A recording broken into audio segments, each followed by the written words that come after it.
Alors bonsoir à toutes et à tous.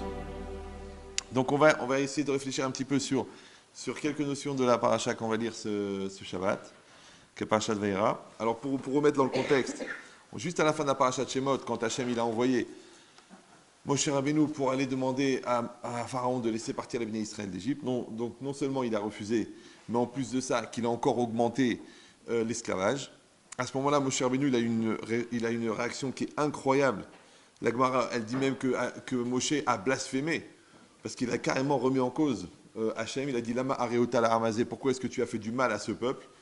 Parce que maintenant, les Égyptiens, ils vont augmenter la cadence de l'esclavage, ils vont augmenter la difficulté de l'esclavage, ils vont augmenter la souffrance des Bnei Israël. Et donc Moshe Rabbeinu, il se tourne vers Hachem et lui dit ça. Et Hachem lui répond, au début de cette paracha, au début de Parashat Vaïra, Hachem lui répond dans ce langage. Vaïra el Avram el Yitzhak vel Yaakov be'el Shakai, ushmi Hachem lo nodarti lahem. Alors je suis apparu à Avram et à Yitzhak et à Yaakov, donc les Avot, be'el Shaddai, donc comme c'est marqué dans le pasuk, mais en vérité on dit Shakai pour déformer parce que c'est un nom divin. Ushmi Hachem est mon nom Hachem, le nom Yudke Vavke, le tétragramme, le Shem Amiyuchad, le nom connu. Celui-là, lo nodarti lahem, je ne leur ai pas fait connaître à eux.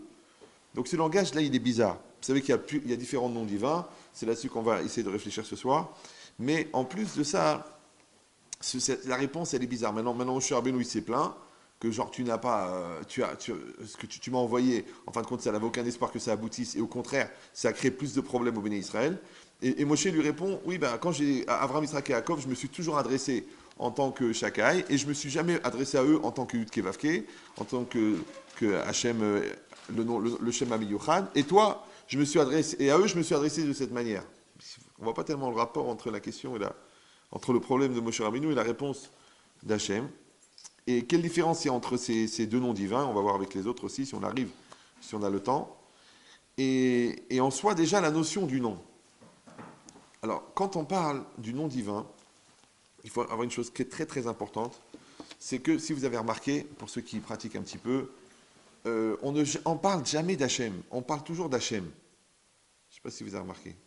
Parce que même Dieu, on ne l'appelle pas Dieu, on l'appelle Hachem. Et Hachem en hébreu, ça veut dire le nom.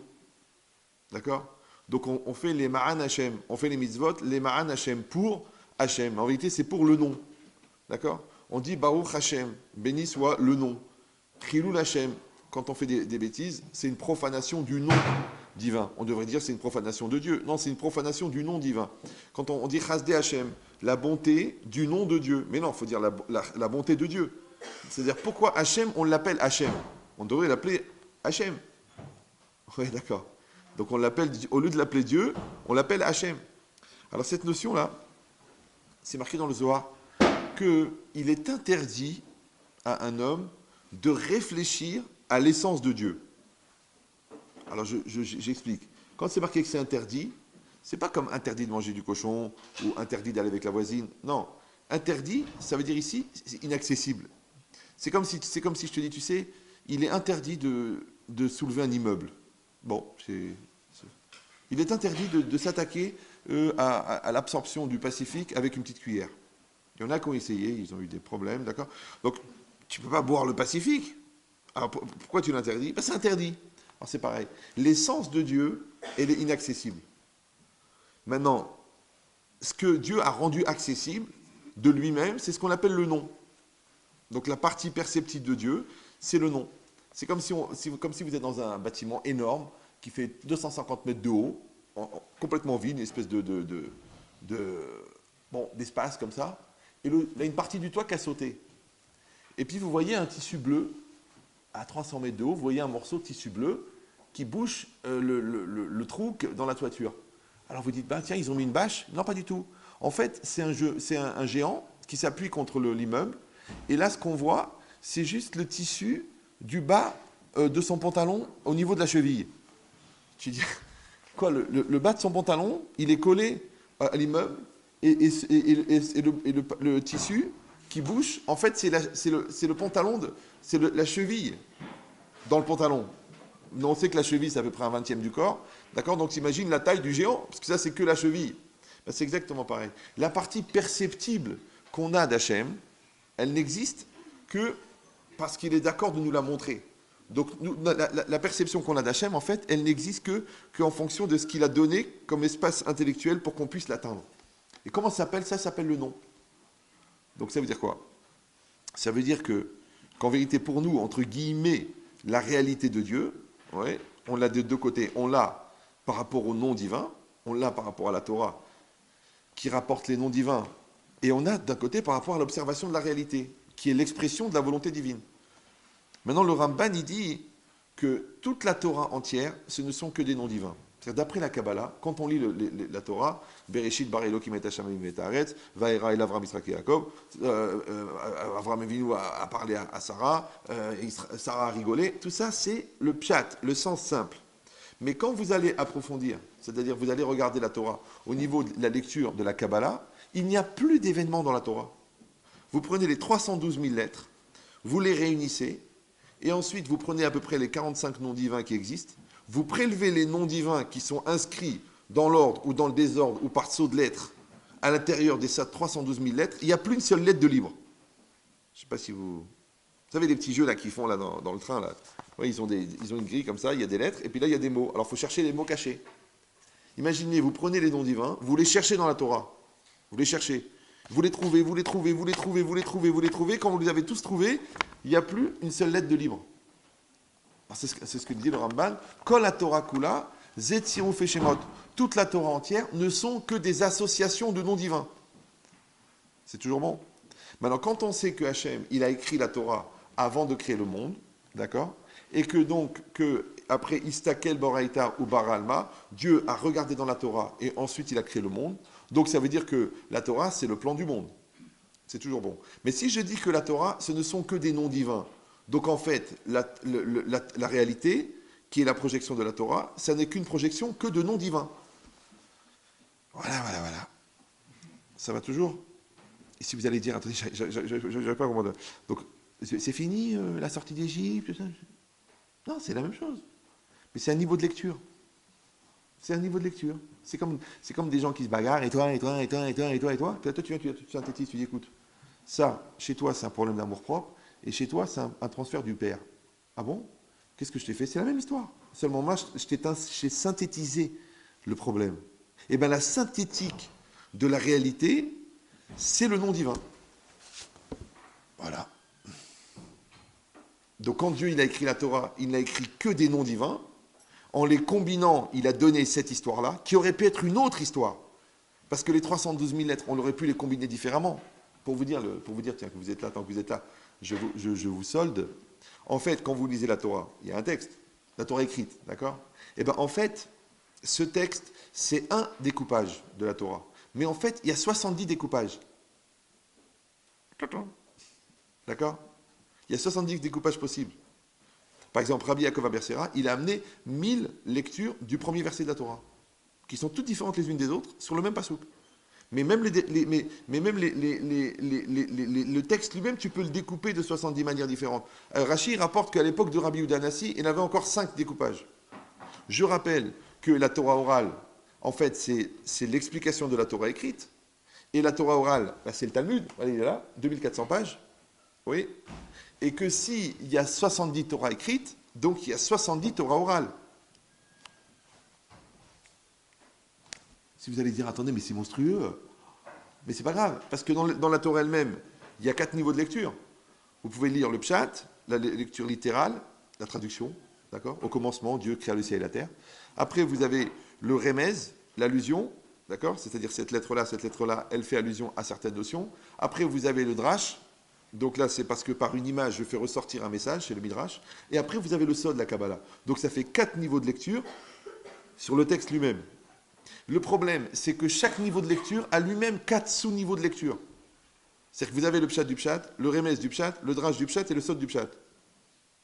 Ça fait 4 x 4, 16. Donc ça fait 16 niveaux de lecture sur 70 découpages possibles. D'accord? Vous calculez déjà, oui? D'accord? Mais c'est marqué aussi que chaque Ben Israël, au monde de la Torah, au moment du don de la Torah, il a une lecture différente. Ça veut dire qu'en fait, il y avait 600 000 âmes, et que chaque âme, elle a une lecture de la Torah différente. Donc ça fait 70 multiplié par 16 multiplié par 600 000. Voilà. Après tu dis, c'est marrant, j'ai mal à la tête. C'est pour ça que quand des gens ils disent, écoutez, j'ai entendu une interprétation qui n'accroche pas mes oreilles. Baruch Habba Bekom. Tu viens d'apprendre que l'unité est plurielle. C'est bien pour toi? C'est bien. Tu viens d'apprendre que 1, c'est pluriel. C'est bien. Toi, tu croyais que 1, c'est juste ce qui rentrait dans ta tête. Mais vu la largesse d'esprit, le cuit de l'oiseau que tu reproduis chaque jour, tu ne peux pas limiter la Torah à ta compréhension. C'est trop petit, c'est petit. La Torah, elle est infinie. Toi, tu es fini. Donc déjà, même d'avoir un accès, c'est-à-dire déjà d'avoir une accessibilité intellectuelle à quelque chose d'infini, alors que toi, tu es formaté fini, c'est déjà un truc incroyable. Parce que qu'est-ce qu'on a à voir avec ça? Mais quand même, Hachem, il a dit, ok, je vous donne la Torah. Après, vous ferez ce que vous voulez avec. Ouais. Il dit, mais cette notion-là, ça veut dire que si on dit encore une fois que toute la Torah entière, ce ne sont que des noms divins, et que le nom divin articulé, ça donne la Torah, et le nom divin développé, ça donne la réalité, puisque Dieu a regardé dans la Torah pour créer la réalité. Donc, toute la réalité, ce sont des noms divins, par transitivité. Voilà. C'est toujours bon? D'accord. Maintenant, qu'est-ce que ça veut dire que la réalité, c'est des noms divins? Parce que c'est joli, mathématiquement, ça s'emboîte, d'accord, mais ça veut dire quoi? Je vais vous expliquer, ne vous énervez pas, est-ce que je m'énerve? Je dois vous donner 20 ans d'Yeshiva en 1h30. Je ne sais pas dans quelle mesure on va être capable d'absorber. Alors, il faut prendre le problème à l'envers, en vérité. C'est quoi le nom? Vous savez, quand on parle du nom de quelqu'un, on va prendre au niveau humain, parce qu'on va voir le microscopique, il a exactement la même structure que le macroscopique. Donc, au niveau microscopique, c'est quoi un nom? Quand tu parles du nom de quelqu'un, comment tu t'appelles? David, bon. Alors, c'est quoi le nom? Il y a la personne et il y a le nom. D'accord? Le nom, il est séparé de la personne. C'est la représentativité de la personne. Par exemple, quand quelqu'un se moque du nom de quelqu'un, c'est très grave dans la Torah. En tout cas, il peut dire, écoute, maintenant, le nom, tu sais, moi, je m'appelle Léopold, je m'appelle Popol, Léopopo, Poléo, je m'en fous. De toute façon, c'est pas un nom que j'ai choisi, c'est mes parents qui l'ont choisi. Bon, tant pis pour eux. Ils auront Gainam pour toute la souffrance qu'ils ont créée en me donnant un nom débile. D'accord? L'autre, il s'appelle Famille Intérieure, il l'appelait Alex. C'est méchant. C'est méchant. Tu ne peux pas aller appeler à l'extérieur. Et son frère, Alain. À l'intérieur. Non, tu dis. Non, c'est pas possible. Je connais un gars, il s'appelait Lisha, ses parents l'ont appelé Félix. C'est méchant. Félix Lisha, c'est pas gentil. Bon, mais c'est pas grave. On peut rigoler. Bon, mais c'est marqué que celui qui va donner un nom moqueur à quelqu'un, d'accord, il va aller en enfer, il ne va pas sortir tout de suite. Et c'est comparé à l'adultère. Tu dis, attends, c'est un peu gros, c'est juste de la chariade. Oui, bon, le mec, il s'est pendu. Bon, mais il s'est pendu sur une chariade, je veux dire, bon, c'est comme une tumeur, mais qui s'est appliquée de manière directe, ce qu'on appelle tumeur de rire, d'accord? Mais tu lui as fait honte. Et ben, le mec, il en a souffert, il est parti. Mais pourtant, c'est pas lui, c'est son nom. Il y a lui et son nom. Ben, son nom le représente. Maintenant, son nom le représente. D'ailleurs, tu peux faire des choses en son nom. Par exemple, si vous allez chez quelqu'un, vous allez dans sa banque et vous dites, tiens, je voudrais déposer 700 000 euros, tu as le droit de le faire. Par contre, si tu dis, je veux retirer 70 euros, il faut l'autorisation du titulaire. Mais pour donner, il n'y a pas de problème. Mais non, quand tu le donnes, tu donnes à qui? Tu donnes à personne. C'est une personne physique qui n'existe pas. C'est un nom, c'est un numéro de compte. Tu donnes. Pour donner à personne, tu peux le faire. Pour prendre de quelqu'un, tu ne peux pas. Pour prendre, il faut déterminer quelqu'un. Mais pour donner, ce n'est pas la peine. Maintenant, le nom, qu'est-ce qu'il fait? Il te représente. Alors ça, c'est le nom. Alors le nom qu'on t'a donné à la naissance, le nom qui est inscrit sur tes papiers. Mais après, il y a un autre niveau de nom, ce qu'on appelle le renom. Le renom, c'est quoi? C'est la réputation. Alors le nom, là quand tu as un bon nom ou un mauvais nom, Shem Tov, Shem Ra, donc c'est quoi le nom? En fait, le nom, c'est l'image complexe qui est produite par l'ensemble des actes perçus chez une personne. D'accord? Toi, tu agis. En agissant, tu provoques, tu crées des actes. Ces actes-là sont perçus par des gens extérieurs. Et l'ensemble de ces actes permet de donner un nom. Par exemple, tu n'arrêtes pas de mentir, on t'appelle menteur. Toi, tu dis, oui, pourquoi vous me traitez de menteur? Tu n'arrêtes pas de mentir. D'accord? Ou alors, gentil. Parce qu'on a vu, dans la majorité de tes actes, tu étais un gars gentil. Donc, on te dit gentil. C'est un qualificatif. Qui est adapté à quoi? Tes actes. Maintenant, les gens, ils ne veulent pas être jugés sur leurs actes. Mais ça ne veut rien dire parce que c'est eux qui les produisent. C'est comme si je dis quelque chose, après je dis, ah non, mais c'est pas ce que j'ai dit. Non, mais c'est pas ce que j'ai voulu dire. Non, mais c'est vous qui l'avez compris comme ça. Après je l'ai dit, il fallait que je me taise. C'est-à-dire qu'en parlant, je prends le risque d'être compris, et je prends le risque d'être interprété, et je prends le risque de ne pas être compris. Et la communication, c'est un défi. pour ça qu'il y a des gens qui refusent la communication. Parce qu'ils disent, bon, moi, là, on ne risque pas de ne pas se comprendre. Mais quand tu parles, quand tu agis, ton acte te représente. La preuve, quand je lève la main, comment je lève la main? C'est un truc débile, hein, ne vous vexez pas. Je, d'accord? Donc c'est mon esprit qui envoie un ordre, un circuit électrique qui va faire fonctionner une série de tendons et de muscles pour lever la main. Donc c'est moi qui ai levé la main. Alors si au lever de la main, je t'ai mis une baffe, pourquoi tu m'en veux? C'est ma main qui t'a frappé. Tu dis, mais t'es fou quoi? Qui c'est qui a mis la baffe? C'est toi. Mais pourquoi tu me juges sur mes actes? Mais tes actes, ils sont l'expression de ta volonté. La volonté, elle est manipulée par la conscience. Et la conscience, c'est toi. Donc c'est toi. Ah non, c'est pas moi. C'est mon acte à moi. T'es fou, toi. Donc si ton acte te représente, ça veut dire que l'ensemble de tes actes crée une image. Et cette image, elle s'appelle la réputation. Maintenant, toute la journée, on fabrique une réputation, une bonne réputation ou une mauvaise réputation. Une bonne image de soi ou une mauvaise image de soi. Et ça, c'est le nom. Maintenant, si le nom est produit par l'image créée par l'ensemble des actes ou la majorité des actes perçus, d'accord? Alors, qu'est-ce que tu sais de quelqu'un? Ben, tu sais de quelqu'un ce qu'il te montre. Attends, je donne toujours cet exemple. Vous savez, les endeuillés, pourquoi les endeuillés, on les réunit dans la même maison? Pendant 7 jours, ils sont tous ensemble. Pourquoi? Et qu'est-ce qu'ils font pendant une semaine? Ils parlent du mort. Ah, il était comme ça, papa, il était comme ça, ah, tonton, il était comme ça, ah, ton frère, il était comme ça, ton père, il était comme ça, tes amis étaient comme ça, il était comme ça à l'armée, il était comme ça à la synagogue, il était comme ça dans la rue, il était comme ça dans la vie, il était comme ça avec ses amis, il était comme ça avec ses ennemis. Et en plus, la mère, elle explique qui c'était papa, le frère, il explique qui c'était papa, la sœur explique qui c'était papa. Alors tu dis, à la fin, il y a combien de papas? En fait, chaque personne, selon son angle de vue, a perçu un père différent. Maintenant, qu'est-ce qu'on fait? On met en commun pour fabriquer un père global. Et c'est sur ce père global que nous avons fabriqué pendant les 7 jours, parce qu'il fallait 7 jours pour créer le monde, il faut 7 jours pour créer l'image globale du père, et bien c'est sur ce père-là qu'on va faire le deuil. Voilà. Ça va? C'est pour ça que vous remarquez que les gens qui ne font pas bien les lois du deuil, en fait, ils finissent jamais le deuil. Tu dis, non, je suis pas religieux, bon, écoute, j'étais au cimetière, ou alors on l'a incinéré, on a jeté ses cendres dans la Seine. Et tu les vois 15 ans après, ils font encore des cauchemars, ils font des thérapies, ils cherchent leur père, ils cherchent un patron qui est fort, ils cherchent à être rassurés, ils cherchent des repères parce qu'ils n'ont pas de père.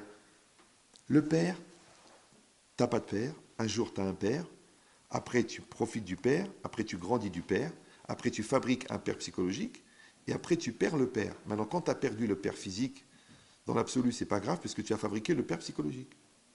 Mais si tu n'as pas profité de la présence du père physique pour fabriquer le père psychologique, le jour où le père physique va disparaître, tu vas être déséquilibré. Parce que dans ton balancier, toi tu es sur un câble tendu au-dessus des chutes du Niagara, ce câble il s'appelle la vie, d'accord? Et tu as une grande barre comme ça, qui s'appelle l'équilibre, et au bout de la barre, tu as ton père et ta mère. Maintenant, tant que ton père et ta mère sont vivants, ouais, en fait tu ne marches pas sur le câble, tu marches sur la terre, parce que c'est eux qui sont sur le câble. L'insouciance est un luxe qui n'existe que pour les gens qui ont quelqu'un qui est soucieux pour eux. Donc toi, tu peux être insouciant parce que quelqu'un est soucieux. Donc la période d'insouciance, en fait, c'est un peu comme l'école. C'est de la théorie. Parce que si tu es en, je sais pas, t'es en 4e année de compta et tu fais un dépôt de bilan, le prof, il rigole, il dit, écoute, je t'ai mis un 0 à ton devoir de maths, à ton devoir de compta, parce que bon, bah, tu t'es complètement ploté au niveau de ton dépôt de bilan. Mais juste pour l'anecdote, là, c'est du pénal, là, c'est 21 ans de prison. Là. Mais tu as de la chance, c'est juste l'école. C'est juste la théorie. Après, c'est du concret. D'accord? Donc il y a une différence entre la théorie et le concret. Et bien, quand tu es sous la protection de tes parents, tu es encore dans la théorie. Et un jour, tu rentres dans le concret. Quand est-ce que tu rentres dans le concret? Le jour où tu n'as plus tes parents. Où tu les as plus physiquement, où tu les as plus mentalement, où tu les as plus psychologiquement. D'accord? Mais un jour ou l'autre, tu vas devenir. On dit l'enfant il naît quand le père disparaît. Maintenant, le père, c'est pas qu'il disparaît, qui n'est pas obligé de mourir. Mais il t'a donné une direction, il t'a donné des forces, il t'a donné des énergies. Et après, il te dit la bracha, la 8e bracha des Shiva Brachot. Oui? De Barasek. D'accord? C'est une grande bracha. Tu bénis l'enfant pour qu'il se débrouille. Automobile qui se déplace tout seul, autonome qui est un homme par lui-même. En français, c'est faux, mais ça ne me coûte rien. C'est l'intérêt de ne pas avoir fait d'études. D'accord? Mais donc c'est quoi cette idée-là? C'est que le père, en fin de compte, c'était pas le père. C'est pas le père lui-même que tu as. Ce que tu as, c'est l'image du père. C'est quoi? C'est le nom du père. C'est-à-dire, c'est l'image que tu t'es créée à partir du père. Ça va? Mais le père lui-même, tu ne le connais pas. C'est comme si tu regardes, tu vas voir une exposition de Picasso. Alors tu vas voir l'organisateur, tu dis, excusez-moi, toute l'œuvre de Picasso est là, tout. On a tout pris. On a pris les tableaux, on a pris les sculptures, on a même pris les nappes sur lesquelles il a fait des petits croquis, on l'a tout mis. D'accord? Et vous, qui êtes un spécialiste de Picasso, je peux vous poser une question? Il dit oui. Est-ce que tout Picasso est là? Il dit non. L'œuvre de Picasso. L'expression de Picasso. Mais pas Picasso. C'est juste l'expression. Maintenant, moi, en regardant l'œuvre, j'essaie de comprendre l'auteur. Alors que l'œuvre n'est qu'une partie de l'auteur. Et bien, quand je regarde la Torah, j'essaie de comprendre l'auteur. Ça va? Et quand je regarde les actes de quelqu'un, j'essaie de comprendre l'auteur des actes. Maintenant, si toi, tu es dans le déni de tes actes, vous me suivez ou c'est pas moi, c'était plus fort que moi, c'est pas ce que je voulais faire, c'est pas ce que je voulais dire. De toute façon, tu interprètes mal, tu me connais pas, personne ne m'aime, personne ne sait qui je suis. Tu as le droit de ne pas exister. Mais tu ne peux pas le reprocher aux gens qui sont autour de toi. Parce que c'est un choix que tu as voulu assumer. Donc tu ne peux pas dire en même temps que j'existe pas, et en même temps je ne comprends pas pourquoi les gens ne coexistent pas avec moi. Mais avec qui ils vont coexister? Il n'y a personne. Maintenant, un des très grands partenaires de la non-existence, c'est le Yetzer Hara. C'est pour ça que c'est un des plus grands partenaires aussi de la non-coexistence. Donc ici, le non, on a dit, c'est quoi? C'est l'image qui est formée par l'ensemble des actes perçus. De la même manière, qu'est-ce qu'on connaît d'Hachem? On ne sait d'Hachem que ce qu'il est d'accord de nous montrer. Maintenant, si les actes perçus d'un homme, ça s'appelle son comportement et ses attitudes, donc les actes perçus de Dieu s'appellent la réalité. La réalité, c'est Dieu. Les gens disent, non, écoutez, attends. Il y a une réalité, d'accord? Il y a une table, il y a un micro, et puis il y a une notion, il y a une notion comme ça, on va dire religieuse, qui permet d'essayer de ressentir, de percevoir, de concevoir la divinité dans la réalité. Non, ça c'est du catéchisme. Non, la réalité c'est Dieu, la réalité. Ça. Tu dis, attendez, Rav, je savais très bien qu'il est interdit de fumer. Non, la réalité c'est Dieu. Alors, je vais vous dire pourquoi. Parce qu'un des noms de Dieu, c'est Elohim. D'accord? Et Elohim, ça a pour Gematria, comme valeur numérique, 87, qui est la même que Ateva. Et Ateva, c'est la nature. Et dans les textes, que vous étudierez bientôt si Dieu veut, c'est marqué Hachem mitlabesh be'elokut. Hachem, Yudke Vavke, le tétragramme, s'habille de Elokut. C'est-à-dire que Elohim, c'est l'habit de Dieu. Donc la nature, c'est l'habit de Dieu. Maintenant, comment tu sais qu'un être invisible se déplace? Tu ne le vois pas, mais tu vois ses habits. Eh bien, l'habit de Dieu, c'est la nature. Donc, le relief de la nature, en fait, c'est le relief de Dieu. Ça va? Maintenant, les mouvements de la nature, c'est les mouvements de Dieu. Maintenant, comment on appelle les mouvements de la nature? On les appelle l'événement. Comment on appelle l'enchaînement des événements? L'histoire. Donc, l'histoire, c'est Dieu. Oh! Ça va un peu vite, là. On était resté sur le Berkat Amazon. Baruch ata Amonai. On va tous mourir. On va tous mourir. Alors, autant qu'on vive un truc intéressant avant de mourir. C'est vrai, c'est dommage. Tu vois, les gens disent, oh, pourvu que j'ai réussi à trouver la paire de chaussures qui me va, j'ai peur de rater le métro, pourvu que je survive au solde. Chacun essaie de trouver des bonnes raisons de vivre. Ça, c'est une bonne raison de vivre, d'après moi. Hein. Maintenant, je peux imaginer que les glaces, je sais pas, 1 million d'euros, je peux comprendre que ça peut... ou les qualités morales de la voisine, qui les exprime de manière ouverte. Ça peut être aussi un projet de vie, je comprends. Mais c'est dommage.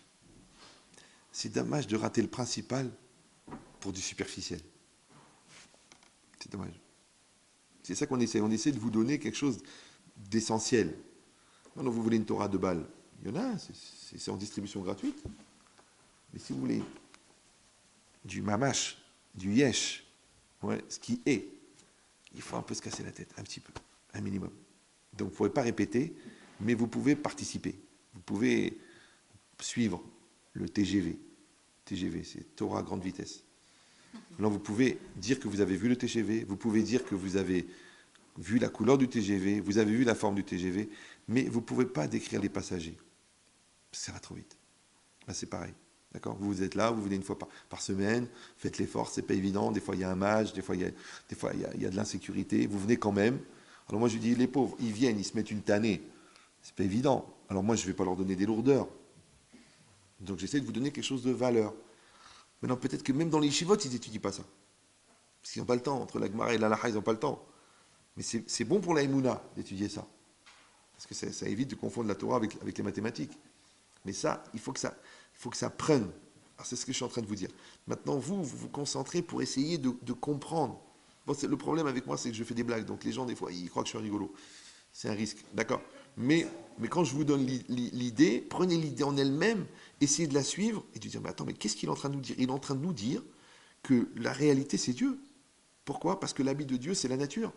Et c'est pour ça que le nom de Dieu, Elohim, qui représente la rigueur, il a exactement la même valeur numérique que le mot Ateva, qui représente la nature. C'est pour ça que la nature est rigoureuse.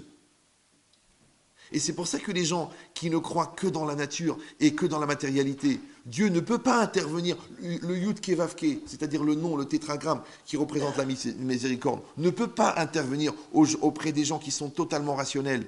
Parce que justement, ils se sont écartés de l'irrationnel. C'est comme si le médecin il dit, écoutez, on a fait tout ce qu'on pouvait. Au niveau médical, on a été au maximum du maximum. Maintenant, il faut vous en remettre à... Il dit, attendez, monsieur... Vous êtes cancérologue, vous avez 19 doctorats. Vous me dites qu'il faut que je m'en remette à Dieu, mais vous êtes le rationnel du rationnel, vous êtes le cartésien, vous êtes la cellule, vous êtes le génome, et vous me dites que ça y est, on a fait le maximum qu'on pouvait, et maintenant, il y a une autre dimension qu'il faudra aller voir, qui n'est pas entre nos mains. Ah bah oui, le gars il dit, ok, la science, ok, on est fort, on est intelligent, on est balèze. Mais attends, on est rien à côté de la masse. À côté de l'absolu, on n'est rien.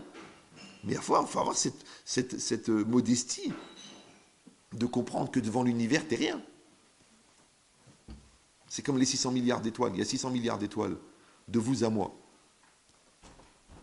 Ça vaut le coup de les nommer. Tu crois qu'il y en a un qui va prendre les 600 milliards de noms d'étoiles?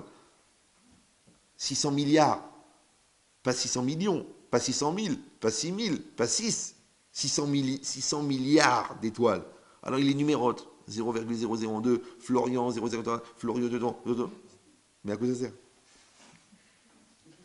Ça sert à rien. Mais après, quand on te dit, tu sais, chaque personne, c'est comme une étoile, ça veut dire quelque chose d'une personne qui n'est pas nommée?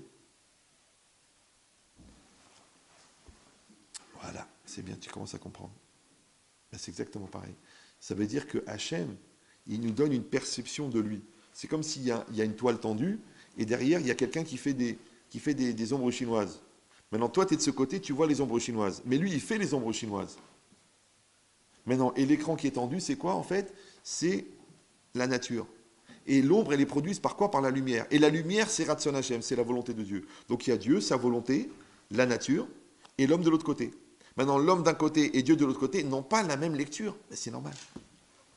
Par exemple, je vous donne un exemple intéressant. Dieu, il a créé le monde. Quand il a créé le monde, il a créé le temps. Donc lui, il est en dehors de la création. Donc lui, il est en dehors du temps. Oui, non? Ça va. Maintenant, alors, entre guillemets, la dimension dans laquelle Dieu est, qui n'est pas dans le temps, est-ce que c'est du non-temps ou c'est un présent qui dure? C'est quoi le temps infini? Est-ce que c'est une intemporalité ou c'est une temporalité infinie? Est-ce que c'est un présent qui dure ou c'est du non-temps? Alors, je vous donne l'idée. Pour l'homme ne peut pas imaginer le non-temps. Il ne sait pas ce que ça veut dire le non-temps. Parce qu'il est dans le temps. Ouais, parce que le temps veut dire ordre. Ordre veut dire causalité. Causalité veut dire conséquence. Par exemple, quand tu dis, ça s'est passé à 13h14, et ensuite il y a une suite à 13h15, et ensuite une suite à 13h20. Donc ce qui s'est passé à 13h20 est venu après ce qui s'est passé à 13h14. Donc automatiquement, il y a un ordre. Ça va? Or, ce qui s'est passé à 13h14 est le produit de ce qui s'est passé à 13h03. Donc il y a une causalité. Donc quand Dieu il est en dehors du temps, il est en dehors de l'ordre et en dehors de la causalité. Donc tu ne peux pas dire avec Dieu, cela entraîne cela, qui entraîne cela. Tu ne peux pas dire chaque action entraîne une réaction. Parce que ça, c'est une dimension humaine. Ça, c'est un regard humain. Ça va? Donc écoutez bien. Donc du côté de l'homme, quand l'homme regarde Dieu, il voit un présent continu. Parce qu'il ne sait pas ce que ça veut dire le non-temps. Parce que le non-temps, ça voudrait dire le non-ordre. Le non-ordre, ça veut dire la non-causalité. Maintenant, nous, on n'arrive pas à fonctionner dans le non-ordre. Parce que même nos idées, on est obligé de les ordonner.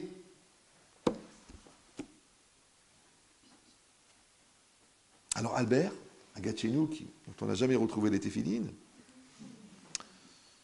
qui était une intelligence incroyable, mais qui reste relative, il a dit,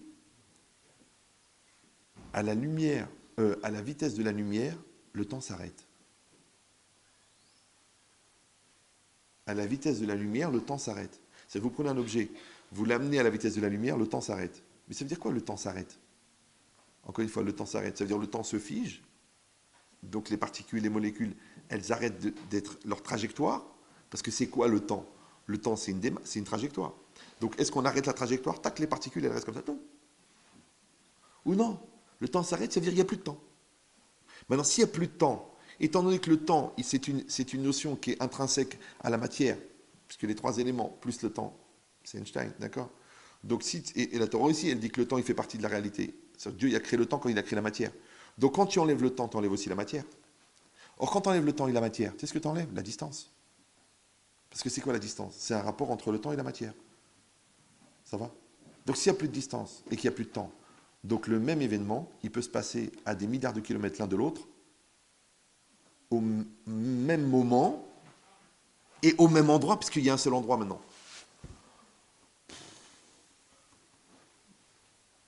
Ça, c'est de la physique quantique, hein, c'est même pas de la religion. Mais ça aide à comprendre un petit peu le fonctionnement de la spiritualité. Donc maintenant, quand toi, tu vas regarder Dieu en dehors du temps, tu es obligé de penser que Dieu, il est d'un côté et toi, tu es de l'autre.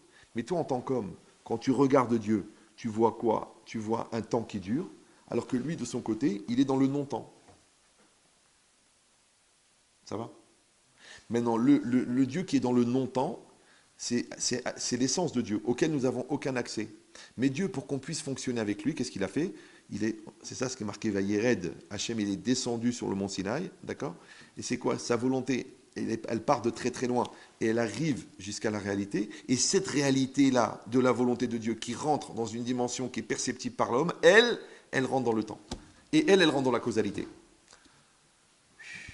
Donc le nom de Dieu, il est perceptible dans la réalité, mais l'essence de Dieu n'est pas perceptible dans la réalité. Ça va toujours?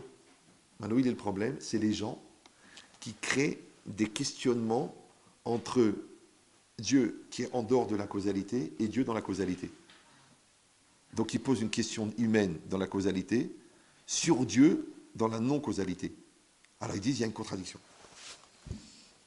Mais on t'avait déjà dit que tu ne peux pas rentrer dans la tête de Dieu.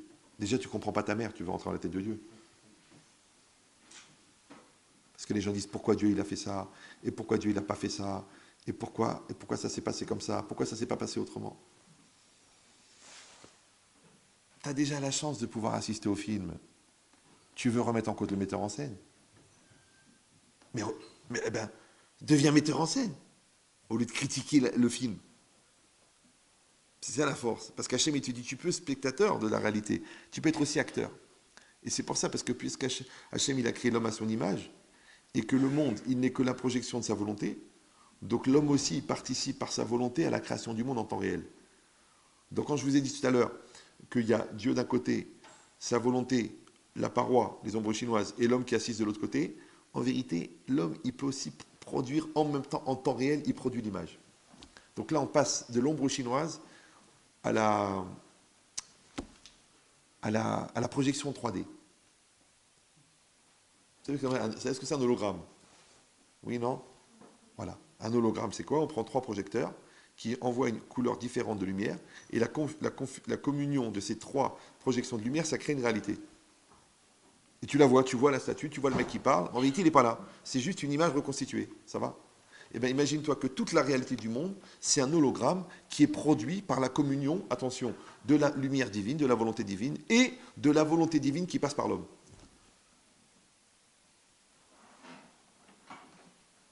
Donc maintenant, devant moi, quand j'ai quelque chose devant moi, bon, je dis un chiffre au hasard, hein, 50% ça va être produit par la volonté d'Hachem, 50% ça va être produit par ma volonté. Donc ce que je vis, quand je dis je veux cela, le cela qui est devant moi, 50% c'est moi qui l'a produit parce que Bederer chez Rotzelelech Molichinoto, dans le chemin dans lequel tu veux aller, on te fait aller, et tu es là où tu veux être et là où tu dois être. La partie divine, c'est que tu es là où tu dois être, et la partie humaine, c'est que tu es là où tu veux être. Maintenant, les gens malins, ils essayent de faire ce que Dieu veut, et bizarrement, Dieu, il se sent obligé de faire ce que le tzaddik veut. C'est-à-dire que nous, on est censé être là où Dieu veut qu'on soit, et bien Hachem aussi, il va être là où le tzaddik, il veut que Dieu soit. Eh oui, ce que vous appelez vulgairement un miracle. Qu'est-ce qui fait le miracle? C'est quoi le miracle? C'est que le tzaddik, il oblige Dieu à intervenir dans la réalité. Tu dis, mais attends, mais Dieu, il crée la réalité. Oui, mais normalement, ça part d'un côté. D'accord? C'est comme si moi, quand j'allume le projecteur, l'image, elle est sur le mur. Ouais. Maintenant, vous qui êtes des gens sensés, vous avez bien compris que c'est juste le diapo qui est projeté sur le mur. Oui? Oui ou non? Maintenant, si je bougeais l'image qui est sur le mur, ça changerait l'image qui est dans le diapo? Ben non, c'est pas possible. C'est pas possible parce que c'est la projection. Oui, non? Oui? Alors, ben c'est là qu'elle s'arrête l'image de la projection. Parce que maintenant, je vous ai fait les deux côtés maintenant. C'est ça le miroir. C'est l'effet miroir. Comme l'homme et la femme. L'homme et la femme, il y a un effet miroir. C'est-à-dire que l'homme, il va projeter une chose qui va faire plaisir à la femme, mais d'un autre côté, il va aussi changer par rapport à ce que la femme attend. Donc il va donner à ce qu'elle attend, et en même temps, il va changer. Et elle veut en même temps qu'il soit lui-même, et en même temps qu'elle lui fasse plaisir. C'est la grande contradiction de l'âme humaine. Ouais. Donc ça veut dire quoi? Il y a un effet miroir. Maintenant, toi, tu vas apporter à tes enfants, tu vas les faire évoluer. Mais en même temps, ils font de toi que tu deviens un parent. Donc ils te font évoluer, c'est l'effet miroir. Ouais. Toi, tu travailles pour gagner de l'argent. Mais en même temps, ça développe ta maturité commerciale. Donc, en fait, tu dois regarder qu'est-ce que tu as gagné ou qu'est-ce que tu es devenu grâce à ce que tu as gagné. Toute la vie, c'est un effet miroir. Maintenant, cet effet miroir, il est entre toi et la réalité. Mais si on dit que la réalité n'est que la projection de la volonté d'Hachem, donc en fait, c'est une volonté d'Hachem que tu sois et une volonté d'être. Et bien, bizarrement, quand toi, dans les couples qui s'investissent dans leur couple, à part que leur couple évolue, aussi leur personne évolue. Parce que pour faire évoluer ton couple, il faut que tu évolues personnellement. D'accord? Les gens qui s'occupent de leurs enfants, à part que leurs enfants sont éduqués, eux-mêmes changent grâce à l'effort d'éducation de leurs enfants. C'est toujours bon? Eh bien, les gens qui cherchent à avoir cette relation intime avec Dieu, qu'on appelle la maturité religieuse, eh bien, ils évoluent en même temps, attention, c'est dur à comprendre, en même temps que Dieu évolue dans leur vie à eux. Tu dis, enfin, Dieu n'a pas besoin d'évoluer. On est entre nous, là? Est-ce que vous croyez que vous étudiez la même Torah que Rabbi Shimon Bar Yochai? Est-ce que vous croyez que vous étudiez même la Torah du Chazon Ish? Le Chazon Ish, il est mort il y a 50 ans, vous auriez pu le rencontrer. Enfin, pas tous, ouais. Le Chazon Ish, on venait lui poser une question, on disait, voilà, il y a telle opération à faire, il y a une tumeur dans le cerveau, si on passe par cet endroit-là, elle meurt, si on passe par cet endroit-là, elle meurt, si on passe par cet endroit-là, on ne sait pas quoi faire. Le Chazon Ish réfléchit, il dit, voilà, vous allez passer, il leur fait un schéma, il leur dit, voilà, vous passez par là, mais vous ne touchez pas l'enveloppe, vous décollez un peu l'oreille, vous passez ici, ensuite vous arrêtez ici, après vous suscitez un liquide, je ne sais pas quoi, pour passer de l'autre côté, vous arrivez là, vous enlevez la tumeur, mais vous ne pouvez pas ressortir par le même chemin, parce que sinon ça va créer une forme d'handicap sur telle et telle partie du corps physique, donc il faut repartir de l'autre côté, repartir. Et les médecins, ils le font. Mais le Chazon Ish, il n'a jamais fait d'études de médecine. Alors ils vont le voir, ils lui disent, d'où savez-vous ça? Évidemment, on est tenté de penser qu'il s'agit d'un magicien ou d'un pro de la teuf, d'un prophète. Il dit non. Il dit, cette partie du cerveau, elle est développée dans tel Mishnah. Cette partie-là, truc. Le fait de ne pas toucher ça, c'est ça, c'est ça. Il te donne des textes. Mais ces textes-là, je te le dis, hein, ne le prends pas mal, hein, je te donne 100 000 euros pour que tu restes 10 ans à les lire, tu ne comprendras pas ça. Je ne sais pas si vous me suivez. C'est pas qu'il a une vision prophétique de genre, il a eu un flash comme ça, il a vu le cerveau, il a vu l'image, il a vu le scalpel. Non, il te dit le texte, il dit, tu vois, alors il te fait un calcul dans la Mishnah qui te sort le cerveau, et qui te sort la tumeur, et qui te sort qu'au bout de 3 jours, elle va rester sans pouvoir parler, et au bout de 5 jours seulement, elle pourra bouger. Mais comment il sait ça? C'est la Mishnah. Mais c'est sa lecture à lui, c'est pas la tienne. Et c'est la même Mishnah, c'est la même Torah. Donc si déjà, si déjà le Hazon Ish, qui aurait pu être un contemporain, tu n'as pas la même Torah que lui, alors tu crois que tu as la même Torah que Rabbi Shimon Bar Yochai, que Rabbi Yochanan ben Zakkai, que Moshe Rabbeinu. Ah, tu dis, alors je comprends pas voir si on n'a pas la même Torah. Alors on dit que la Torah est une, qu'elle ne change jamais, que... Oui, elle ne change pas, c'est toi qui changes. C'est comme dans cette famille, là, depuis Oujda, depuis 62, ils ont un caillou à l'entrée. Là où on met les clés, on jette les trucs à l'entrée, là, ils ont un caillou. Ça, la grand-mère, elle a dit, ramenez ce caillou, gardez-le à la maison. Ça portera bonheur. Alors ils le gardent, ils déménagent, ils sont partis à Bobigny, après ils sont partis à Neuilly, après ils étaient au Vésiné. Ils ont gardé toujours le caillou. À l'entrée, laisse le caillou. Le caillou de l'Ella Solika, il faut le mettre dans l'entrée. Elle a dit, ça porte bonheur, ça porte bonheur. Un jour, il y en a un qui dit, j'en ai marre, c'est quoi ce caillou? Bon, et qu'est-ce qu'on va faire avec ce caillou? Bon, il a un copain, lui, qui est comment ça s'appelle les... Gémologue. Il a un œil qui clique comme ça, il dit, je peux regarder? Il dit, il prend le caillou comme ça. Un beau caillou, hein. Un caillou comme ça, tout brut, tout khalala. Il regarde. Il dit, ça te dérange pas? Si, bien sûr. Il dit, écoute, c'est un diamant pur. 79 carats. 79 carats. Attends, avec mon cousin, on jouait avec, on faisait le calot, c'est genre, on cassait la vitre du voisin pour s'amuser. 79 carats? Wow! Combien il coûte? Je sais pas, c'est pas estimable. Il a un niveau de pureté, je pense, entre 700 et 800 000 euros. Bah, tu vois, des fois, tu as un diamant à côté de toi, mais tu ne le sais pas. Parce que tu es incompétent. Les trois quarts des gens, ils ne connaissent pas la valeur de la Torah. Des fois, c'est un goy qui vient leur dire, mais enfin, tu es juif, enfin, Cohen, tu ne t'intéresses pas, mais tu sais, la puissance, tu connais le patrimoine. J'étais à Lyon l'autre jour. Il y a un gars, il me dit, écoutez, je suis représentant matériel médical. Il y a un monsieur, bon, non juif, chinois. Il est venu m'expliquer toute une démonstration que vous avez développée sur YouTube. Il me dit, comment ça se fait que tu n'écoutes pas le rabbin Machetri? Bon, il ne peut pas lui dire que la religion pour lui c'est du chinois, parce que l'autre tu vas lui dire, attends, et pour moi c'est de l'hébreu. Alors imagine-toi, c'est compliqué, d'accord? Mais c'est ça. C'est que des fois on a un diamant à côté de soi et on ne le sait pas. On ne le sait pas. Pourquoi? Parce qu'on n'a pas mis les lunettes. Mets les lunettes. C'est comme un gars qui n'a jamais porté de lunettes, c'est les frimeurs comme ça. Oh, je pas de la lunette, le bigleux, tête de trucs, pas jamais, pas la peine. Bon, au bout du 5e accident, le mec, bon, il a compris. Il va chez l'opticien, mais il y va doucement, parce qu'il choisit quelqu'un qui s'occupe bien de lui, enfin, vraiment au petit soin. Et puis, pour la première fois de sa vie, il met des lunettes, il fait comme ça. Donc tout est flou pour lui. Hein. Lui, il pensait que la tendance impressionniste avait été créée par des myopes. Hein. Bon, bah, ouais.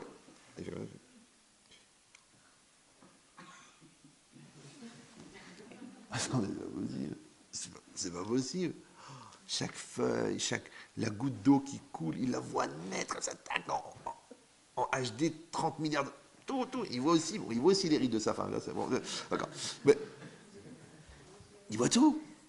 Mais on l'a rien fait, il a juste mis des lunettes. C'est la même personne avec des lunettes. Donc c'est ça la connaissance. Mets des lunettes. C'est ça l'intelligence. Mets des lunettes. C'est ça la compétence. Mets des lunettes. Non, tu as toujours les petits frimeurs. Non, j'ai pas besoin. Tu crois que j'ai besoin, j'ai pas besoin. Ok, à la maternelle, c'est bon. Parce que chacun, il tape plus fort par terre, ça va. Là, on peut dire qu'on est dans une relation concurrentielle équilibrée. Mais à 38 ans, tu comprends rien. T'es Ahmar. Mets des lunettes. Mets des lunettes. Vas-y, apprends à lire. Réfléchis, étudie. Non, je n'ai pas besoin, je me suffis de mon intelligence. Qu'est-ce que le Rav, il va m'apporter? Il va rien t'apporter, le Rav, il va te mettre des complexes, au contraire. Mais va, apprends. Bon, tu ne veux pas prendre du Rav, apprends du curé. Ah non, écoute, c'est pas mes origines. Va chez le psychologue, je ne suis pas un fou. Va chez le bouddhiste. Apprends, je ne fais pas la gueule. Mais quel rapport? D'accord. Ah, il bout toute la journée, c'est pas évident. D'accord. C'est un temps de réaction quand même. Hein. Ça va venir, je le sens venir, là, il va apparaître. Du coup, je l'ai complexé un peu plus haut. Bon. Mais c'est quoi l'idée? Ici, c'est marqué. Vous avez compris une chose. C'est que le nom d'Hachem, c'est la perception que Dieu me donne de lui. Maintenant, comment tu vas arriver à comprendre? Est-ce que la Torah, elle t'a donné des noms divins et toi, tu essayes de les comprendre? Ou alors non, tu regardes la réalité, et puisque la réalité, elle n'est que la projection de l'acte de Dieu. Donc en regardant la réalité, tu comprends la Torah. C'est-à-dire qu'il y a un effet miroir entre la Torah et la réalité. Ça va? Maintenant, le problème, c'est que la réalité, chacun en a une vision différente, et que selon l'angle de vue dans lequel tu te places, le niveau de précision, le niveau d'interprétation, parce que toi, tu trouves que ton Maurice, il est vachement jaune, à mon avis, il mange beaucoup de carottes. Hein. Alors que quand les sorologues, il dit non, mais ça c'est le foie, là, il est en phase 3, et je pense 2 semaines, 3 semaines, et il est mort. Pourquoi lui, il voit un cancer, et toi, tu vois un mec qui mange des carottes? Oui, le carotène, ça fait la peau jaune, comme ça, beaucoup de carottes, hein, oh, beaucoup de carottes, un peu orange, comme ça, un peu... Non, c'est le foie, ça. Pourquoi lui, il voit le cancer, et toi, tu vois la tête jaune? Parce que vous n'avez pas les mêmes compétences. C'est comme ça. Oui, ben, c'est exactement pareil. Quand tu étudies la Torah, tu apprends à lire la Torah. Mais comme la Torah, c'est une projection de la réalité, tu apprends à lire la réalité. Pour peu que tu aies compris qu'il y a un lien entre la réalité et la Torah, évidemment. D'accord? Et cette logique-là, ça veut dire que quand Hachem, il dit « je me suis fait connaître à eux », d'accord? Ça veut dire quoi? Parce que si vous lisez bien maintenant, « Va'era el Avraham », si vous traduisez, « Vayar », c'est « il a vu », mais Vaera, c'est la même racine, mais ce n'est pas la même déclinaison. Donc Vaera, c'est je suis apparu. Maintenant, quelle différence entre l'autre me voit et moi j'apparais? Quand moi j'apparais, c'est que c'est moi qui décide qu'est-ce que tu vas voir. Alors que toi, quand tu me vois, tu m'as surpris, tu m'as vu. Ah, tu m'as vu, tiens, je t'ai vu, tiens, en fait, je t'ai vu. Je t'ai vu à Joint-les-Pins. Oui, tu m'as vu. Ah, bah écoute, je t'ai vu. Ah, t'étais dans l'avion de Tel Aviv. Ouais, je t'ai vu. Là, tu me vois. D'accord? Alors que quand moi j'apparais, c'est moi qui décide d'être vu. C'est pour ça qu'il y a l'être et le paraître. C'est quoi le paraître? Le paraître, c'est parce que c'est une étape intermédiaire qui va te permettre, si Dieu veut, un jour, d'être. Parce que tu vas finir par être quand même. Tu ne vas pas paraître toute ta vie. Tu vas finir par être. Mais il y a des gens qui croient que par être, ils sont. Non, ils sont juste un paraître. Mais ils doivent être. Ils doivent être. Maintenant, pour être, il faut dépasser son par-être. Rappelez-vous de la phrase, tu vas finir par être. C'est un jeu de mots, mais c'est mémotechnique. C'est juste pour ne pas oublier d'exister. Parce qu'il y a des gens qui ont oublié, étaient tellement occupés à bouffer, à dormir à l'eau toilette, qu'ils sont morts sans être nés. D'accord? Mais si quelqu'un, il veut paraître, d'accord? C'est pour être. De la même manière, quand tu dis que Dieu est apparu, d'accord? Dieu est apparu, ça veut dire qu'il y a une dimension d'Hachem qui se pose dans la réalité et une dimension que les Havot, Avraham, Isaac et Yaakov, eux, ils l'ont perçu de cette manière-là. Donc, qu'est-ce que ça veut dire que Dieu, il est apparu à Avraham, Isaac et Yaakov en tant que Shakai, en tant que non-Shakai, le non-Shakai, ouais. Ushemi, Hachem le nodarti. Et mon nom Hachem, le nom Yud, He, Vav, E, le nodarti lahem, je ne l'aurais pas fait connaître. Alors, tous les commentaires, ils disent, mais tu crois que les Havot, ils ne connaissaient pas Yud, Ke, Vav, Ke? Tu crois qu'ils ne connaissaient pas Ado, Naï? Mais ceux qui connaissaient. Alors ça veut dire quoi? C'est quoi? Je suis apparu seulement en tant que Shakai, Shindal et Yud. Alors, l'homme, il est fait en 3 parties. D'accord? La Neshama, le Nefesh et le Gouf. La Neshama, c'est l'âme. Le Nefesh, c'est le psychique. Et le Gouf, c'est le corps. Maintenant, on va dire, on va faciliter, on va dire la nature. Donc il y a mon corps et la nature, et la réalité, mon Nefesh, mon psychique, et ma Neshama. Maintenant, cette division, au niveau microscopique, elle existe aussi au niveau macroscopique. C'est quoi? C'est qu'il y a la nature, la réalité, le mazal, la destinée, et Dieu. Maintenant, c'est comme si la neshama, c'est Hachem, le mazal, c'est le nefesh, c'est le psychique qui va redistribuer les impulsions de l'âme pour fabriquer la réalité. Parce que c'est quoi pour nous Hachem? Encore une fois, son essence, on n'a rien. Mais qu'est-ce qu'on a? On a une énorme impulsion de volonté de faire le bien. Maintenant, c'est comme si la lumière, c'est comme si vous êtes dans une caverne extrêmement noire et que quelqu'un allume une lampe de poche. Maintenant, vous voyez le faisceau de lumière, mais vous ne voyez pas la lampe. Vous ne voyez même pas le mec qui tient la lampe. Maintenant, la lampe, c'est Dieu. Mais la lumière qui sort de la lampe, c'est la volonté de Dieu. Maintenant, au moment où l'objet apparaît, l'objet qui rentre dans le faisceau, eh bien, il n'existait pas avant qu'il apparaisse sous le faisceau de la lumière. Donc, c'est la lumière qui l'a fait apparaître. Alors, imaginez qu'au lieu que le faisceau, il fait apparaître une chose qui est invisible, imaginez que le faisceau, il fait exister une chose qui n'existe pas. Donc la volonté de Dieu, en temps réel, elle crée la réalité. Ça va? Voilà. Maintenant, toi, le fait que tu vois ce qui apparaît dans la lumière, oui, c'est ce qui fait que la chose existe pour toi. Donc avant qu'elle apparaisse dans la lumière, donc en français, avant qu'elle apparaisse dans ta conscience, la chose n'existait pas. Donc tout ce qui n'apparaît pas dans ta conscience n'existe pas. Maintenant, avant que la chose apparaisse dans ta conscience, elle existait ou elle n'existait pas? Vous vous rappelez l'expérience du chat de Schrödinger, là? Comment il s'appelle? Schrödinger. Il faut que je m'habitue. Schrödinger. On a mis un chat dans une boîte. On l'a laissé 10 jours. On n'entend plus rien. Mais on sait qu'il n'est pas sorti. Ouais. Est-ce qu'il est vivant ou il est mort? Alors toi, tu dis, il est ou vivant ou mort. Non, il n'est pas ou vivant ou mort. Il est et vivant et mort. Maintenant, quand tu vas ouvrir la boîte, tu vas voir qu'il est vivant ou tu vas voir qu'il est mort. Mais en attendant que tu ouvres la boîte, il est en même temps vivant, en même temps mort. Comme les gens qui me disent, ouais, Rav, je crois que c'est foutu avec ma femme. T'as eu le guet? Non. Alors, elle est mariée et pas mariée. Tu peux encore sauver l'histoire. Tu dis, non, mais c'est foutu, j'ai vu sa gueule, c'est mort. Je dis, c'est dommage. Si tu sors du consistoire avec le papier, je te dis, écoute, fais Kaddish.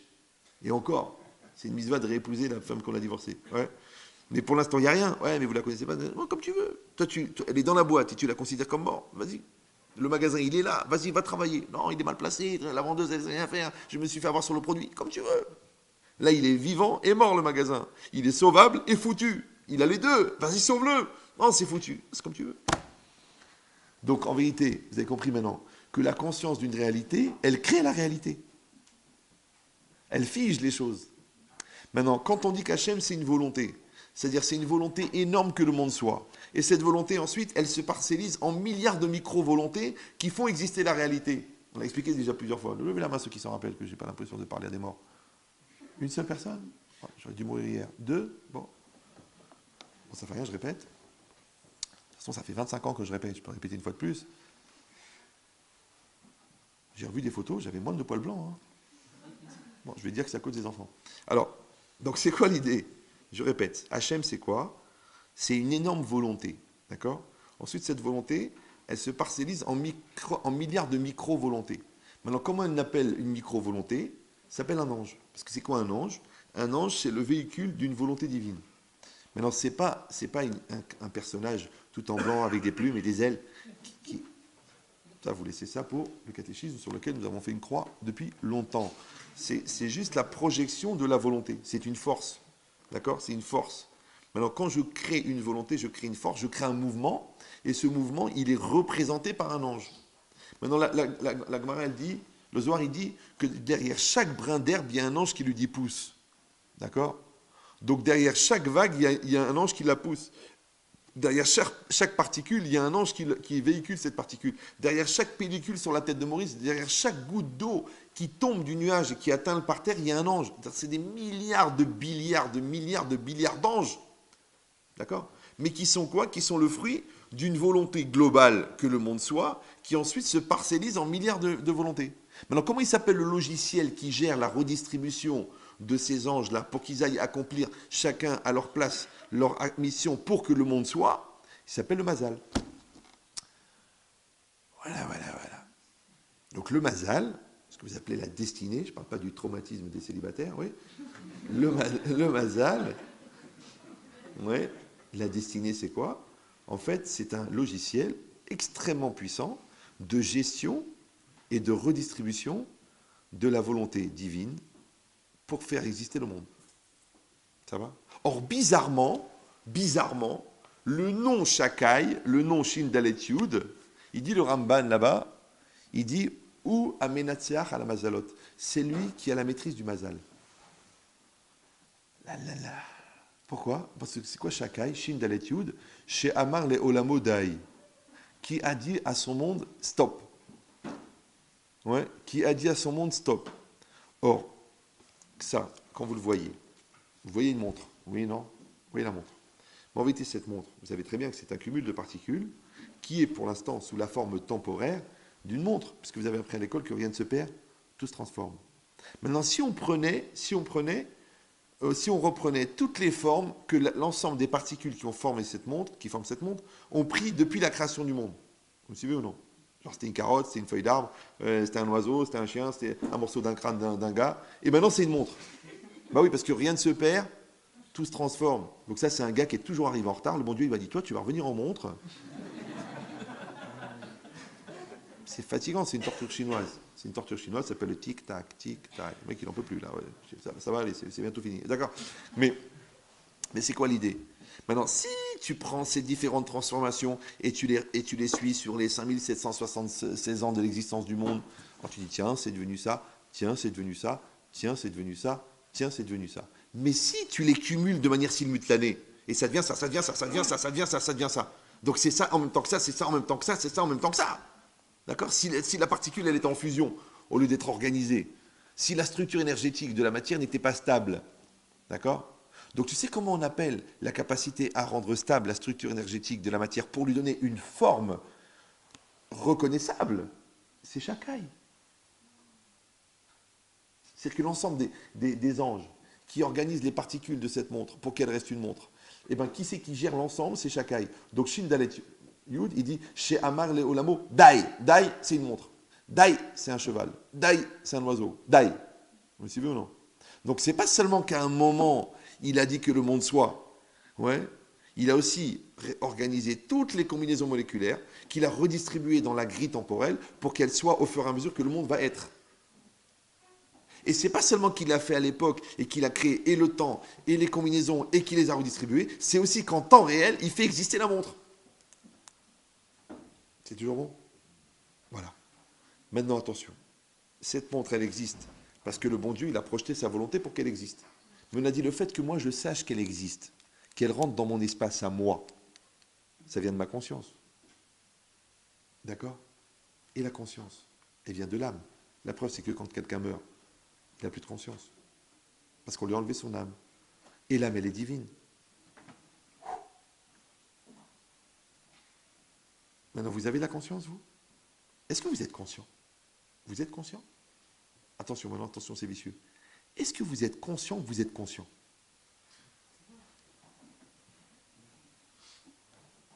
Ouais.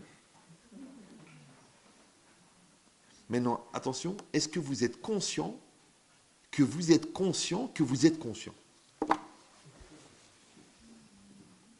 Non, c'est pas une blague. Hein. Pourquoi c'est infini? Tu sais pourquoi? Parce que quand tu mets deux miroirs l'un en face de l'autre, le reflet, il est jusqu'à l'infini. Maintenant, je vous laisse prendre le temps d'aller voir un spécialiste de la lumière pour qu'il vous explique comment ça se fait que quand on met deux miroirs l'un en face de l'autre, le reflet il se reproduit à l'infini. C'est juste intéressant. Alors qu'on a dit que la lumière, elle représente la volonté, d'accord? La volonté, et que l'effet miroir entre l'homme et Dieu, c'est la confrontation entre la volonté d'être de Dieu et la volonté de l'homme de le percevoir.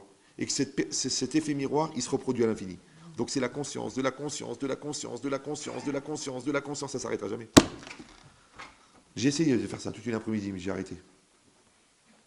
Non, vous croyez que c'est des jeux de mots? C'est pas un jeu de mots. Tu dis j'ai la conscience, je suis conscient. Après tu dis en même temps que je suis conscient que je suis conscient. Oui, je sais, ouais. Mais est-ce que tu es conscient que tu es conscient que tu es conscient? Mais jusqu'où tu es allé maintenant? Mais c'est toujours de la conscience. Mais c'est pas le même niveau de conscience. Comme tu as une conscience d'homme, après tu as une conscience de mari, après tu as une conscience de père, après tu as une conscience de chef d'entreprise, après tu as une conscience de juif, après tu as une conscience... Il y a combien de consciences? Wow. Non, ce sont les facettes de la conscience. Peut-être ça se superpose. Peut-être ça se met l'une à côté de l'autre. C'est pour ça que les gens qui sont inconscients, ils ont fait une science de leur bêtise. Parce que c'est un con, mais science. Ah, le gars... non, le gars... ouais. Il dit maintenant, si c'est ça... Donc le Shem Shakai, on a dit, le nom Shakai, c'est lui qui est Menatziach à la Mazalot. C'est lui qui maîtrise le Mazal. Maintenant, on a dit au niveau divin, il y a Dieu qui va envoyer une impulsion d'être, une volonté, qui passe par le Mazal, et ça crée la réalité physique. Et de l'autre côté, il y a l'homme qui a une Neshama, qui crée une impulsion d'être, qui est gérée par le psychique, et le psychique qui va prendre cette volonté, parce que la volonté elle vient de là, d'accord? Mais la connotation de la volonté elle vient de là. Donc, et ça c'est la réalité de l'homme. Donc c'est je veux cela. Je veux cela. Ça va? Donc la réalité que j'ai devant moi, Elle est la communion d'une projection, d'une volonté divine que la réalité soit, et d'une personne humaine qui a conscience de cette réalité. Donc ça va être le lien entre les deux. C'est pour ça que comme il s'agit de la communion de deux volontés, et que la volonté comparée à la lumière, et qu'à la vitesse de la lumière, le temps disparaît, et bien bizarrement, quand vous vivez quelque chose de passionnant, vous ne sentez plus le temps qui passe. Là, vous pouvez en parler avec des psychologues, avec des neurologues, avec des électromécaniciens. Tu dis, parce que là, qu'est-ce qui se passe que quand tu vis un truc qui est passionnant, alors est-ce que tu rentres dans une troisième dimension, le temps n'existe pas? Non, parce que je te dis, je te répète, à la vitesse de la lumière, le temps s'arrête. Alors c'est quoi la lumière? Je crois la lumière. La lumière, lumière, lumière, oh lumière. Non.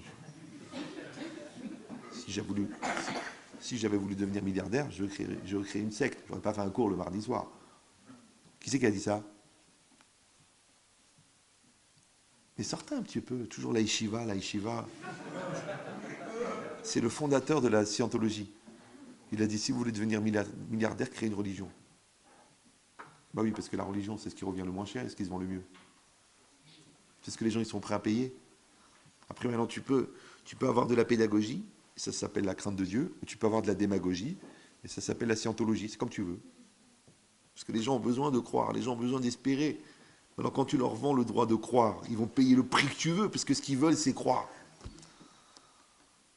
Maintenant, si toi, tu accompagnes la croyance de quelqu'un vers quelque chose qui est plus grand que toi, ça s'appelle la crainte de Dieu. Mais si tu accompagnes la croyance de l'autre vers toi, c'est ce qu'il a fait, il s'est mis au bout du chemin, il a dit stop, ça s'arrête là les gars. N'allez pas plus loin, vous pouvez faire une croix sur le reste. Pourtant c'était un gars de chez nous. Si c'est ça, maintenant vous avez compris quelque chose. Regardez maintenant on va lire le Rashi, et si Dieu veut, si j'ai été pédagogique, vous allez comprendre.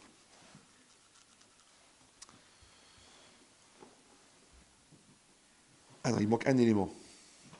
Si vous avez compris que Shakai, c'est celui qui fixe les choses, d'accord? C'est celui qui fixe la réalité. Non, mais il fixe les choses dans la matière et dans le temps. Par contre, Yudke Vavke, le tétragramme, ouais, on dit toujours le tétragramme, c'est valeur numérique 26, c'est la miséricorde, d'accord? Mais c'est aussi le verbe être, ça c'est OV, et avec un Yud devant, ça se décline sous la forme de Me'ave. Donc le nom de Dieu tel qu'on n'a pas le droit de le prononcer comme le prononcent les témoins de la Java, oui. En fait, si vous le lisez comme il s'écrit, c'est-à-dire comme eux le prononcent, on n'a pas le droit de le prononcer de cette manière, c'est assourd. D'accord? Maintenant, pourquoi on n'a pas le droit de l'exprimer? Du bah, je l'ai dit, bah voilà, je l'ai dit, voilà, je l'ai dit. Oh. Oh. En réalité, quand des gens le disent vraiment dans cet esprit-là, c'est pas assourd. Parce que quand un cheval a rôté, on ne pense pas qu'il s'est exprimé. On sait ce qu'il a mangé, parce qu'on sent ce qu'il a mangé, mais on ne dit pas qu'il s'est exprimé, parce que le cheval ne s'exprime pas en rotant. Qu'est-ce qu'il va dire un cheval? Bien qu'il y ait beaucoup de gens qui sont tentés de leur parler, parce qu'on dit j'en parlerai à mon cheval, mais c'est déjà des histoires à dormir debout, comme on dit chez les chevaux. D'accord. Maintenant, c'est quoi l'idée? C'est que quand on dit qu'on n'a pas le droit de dire le nom tel qu'il s'écrit, parce que ce nom n'a pas été donné pour être prononcé, il a été donné pour être compris et ressenti. Pourquoi? Parce que celui-là, ce nom-là, il reste toujours caché, parce que c'est le nom, c'est celui qui fait être. Parce que OV, c'est être, et avec un yud devant, ça se décline Me'ave. Me'ave, on dit ou à Me'ave kola avayot. C'est lui qui fait être tout ce qui est. C'est d'ailleurs pour ça que le verbe être n'apparaît pas dans le texte. Pourtant, il n'y a rien qui peut exister s'il n'est pas.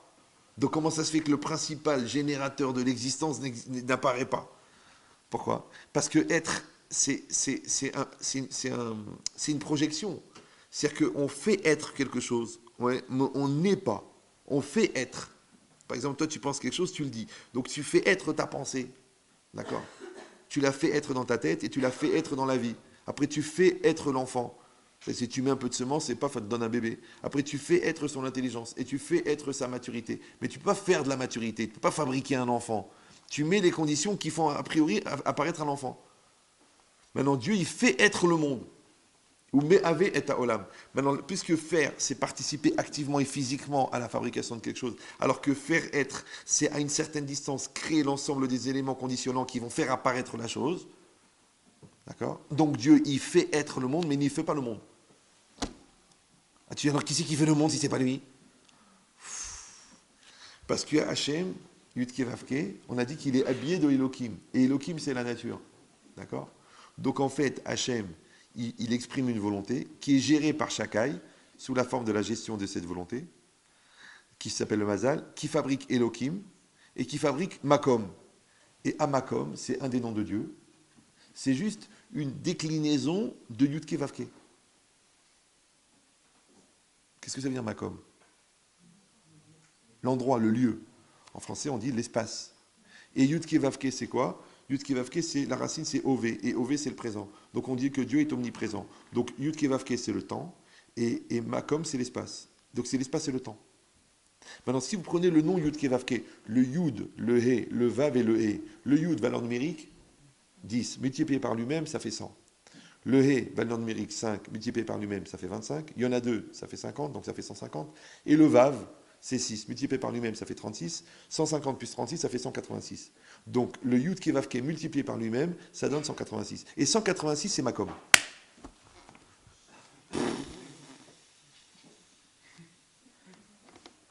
Donc ça veut dire que Makom, c'est la démultiplication de Yud Kevavke. Voilà.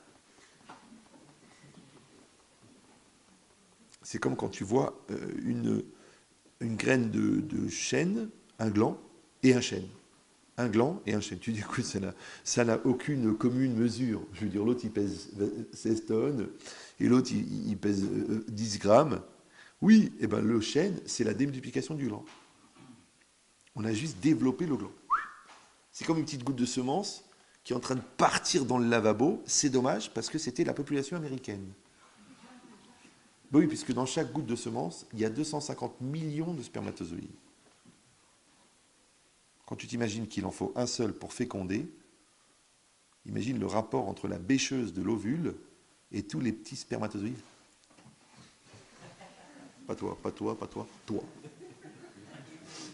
Il n'y en a qu'un qui va passer, et dans une goutte, il y a 250 millions. Donc tu imagines dans une éjaculation, il doit en avoir à peu près 2 milliards. Il y a 2 milliards de gars qui arrivent, de prétendants, et elle est toute seule. Je sais, ça vous rappelle une situation. Mais oui, c'est comme ça la vie. Ils sont tous là en train. Et elle est là, au café.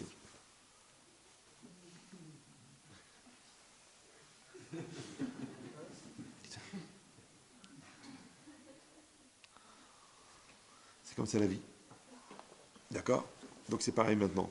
Quand tu je sais pas pourquoi j'ai parlé de ça, mais bon. Donc, c'est vous savez? Mais la suite de quoi? Je suis comme vous, j'assiste au cours. Bon, alors, voilà, le gland, d'accord, la concentration. D'accord, donc le développement, super, vous avez compris. Donc maintenant, donc si Makom, c'est ce qui est Mekayem, c'est ce qui rend possible, et Yud Kevavke, c'est ce qui fait être. Donc pour reprendre la vision globale, le Yud Kevavke, il fait être, Elohim, il habille cet être, le Shakai, c'est lui qui redistribue les volontés pour fabriquer la réalité, et le Makom, c'est ce qui donne la réalité au monde. Donc les différents noms divins, en fin de compte, ils ont chacun un rôle à jouer pour faire apparaître ce que nous, on appelle vulgairement la nature, ou la réalité. Maintenant que vous avez ça dans la tête, maintenant on reprend le texte, parce que c'était a priori le sujet du cours. Donc quand Hachem, il a dit à Moshe Rabbeinu, il a dit, Va'era el Avram el Israq et Yaakov, je suis apparu à Avram, Israq et Yaakov, Bekel Shakai, par le nom Shakai. Ça veut dire quoi? Ça veut dire que je suis apparu à eux seulement avec ce nom-là. Qu'est-ce qu'il dit Rashi? Bekel Shakai, il dit, Iftartim aftachot ou bekulam amarti laem ani kel Shakai. Je leur ai promis des promesses, et à chaque fois, je leur ai dit ani kel Shakai. Je suis l'éternel Shakai. D'accord? Par exemple, Hachem, il a promis à Avram, Israq et Yaakov qu'ils auraient la terre d'Israël, la terre de Canaan à l'époque. Ouais. Maintenant, bizarrement, quand Avram, il a voulu enterrer sa femme, il a dû payer le terrain, alors qu'a priori, tout lui appartenait. Israq, toute sa vie, il a souffert avec les bergers, avec les autres. Il a fait des puits, on lui a bouché les trous, on lui a bouché les puits, il a été renvoyé de là-bas, alors qu'il était chez lui. Et Yaakov Avinu, le pauvre, il a terminé en Égypte, tellement la terre d'Israël, elle est à lui. C'est bizarre, non? Maintenant, est-ce que vous avez entendu une fois que Abraham et Yaakov, ils se sont plaints? Non. Alors, pourquoi? Parce qu'Hachem leur a dit, moi, je vous préviens, je vous promets un avenir éclatant, je vous promets une descendance de lumière, je vous promets des myriades et des myriades de gens qui vont être créés à partir de vous, je vous promets le don de la Torah, je vous promets la terre d'Israël, mais cette promesse, je la fais au nom de quel Shakai? Parce qu'il dit, je vous ai fait des promesses, ouais, et toutes, je les ai dit au nom de Shakai. Il continue Rashi, ou Shmi Hashem lonodarti lahem, et mon nom, Hashem il parle, il dit, et le nom Hashem lonodarti lahem. Alors là, c'est là que c'est intéressant de bien apprendre l'hébreu pour connaître la nuance, parce qu'en fin de compte, tout est dans la nuance. Il dit Rashi, lo odarti en ketiv kan. Il n'y a pas écrit lo odarti. Alors, lo odarti, ça veut dire je ne l'aurais pas fait connaître.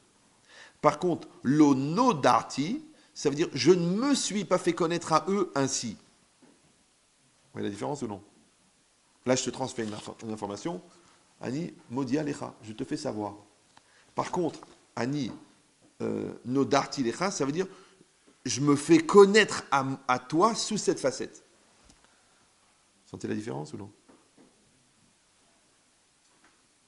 Il dit, je ne me suis pas fait connaître à eux sous la facette de Midat de Yudke Vavke, qui est Midat Amitit, qui est la qualité de vérité chez lui à moi, chez Aléa Nikra Shemi Hashem, que c'est sur elle que mon nom, Yudke Vavke, il est écrit.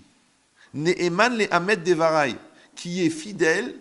Le Hamed Devarai, c'est quoi? Pour rendre vrai sa parole. On dit en français, c'est accomplir sa parole. Ouais. Il dit She'are iftartim velo kiyamti, puisque je leur ai promis et je n'ai pas accompli. Donc c'est comme si le bon Dieu, il est en train de se justifier. Il dit écoute, Abraham, Yitzhak et Yaakov, je leur ai promis beaucoup de choses, mais je n'ai pas accompli ce que j'ai dit. Tu dis mais attendez, mais c'est grave, vous ne faites pas ce que vous dites. Mais je les ai prévenus, je leur ai dit je vous préviens, je vous dis ça en tant que Kel Shakai. D'accord? Et le Kel Shakai, c'est celui qui dit, mais qui ne tient pas ses promesses, entre guillemets. Mais à toi, Hachem, Moshe, quand je suis venu, je t'ai dit Ani Hachem. Je t'ai dit, dis au béni Israël que je suis Ani Hachem. Et Hachem, c'est quoi? C'est celui qui tient ses promesses.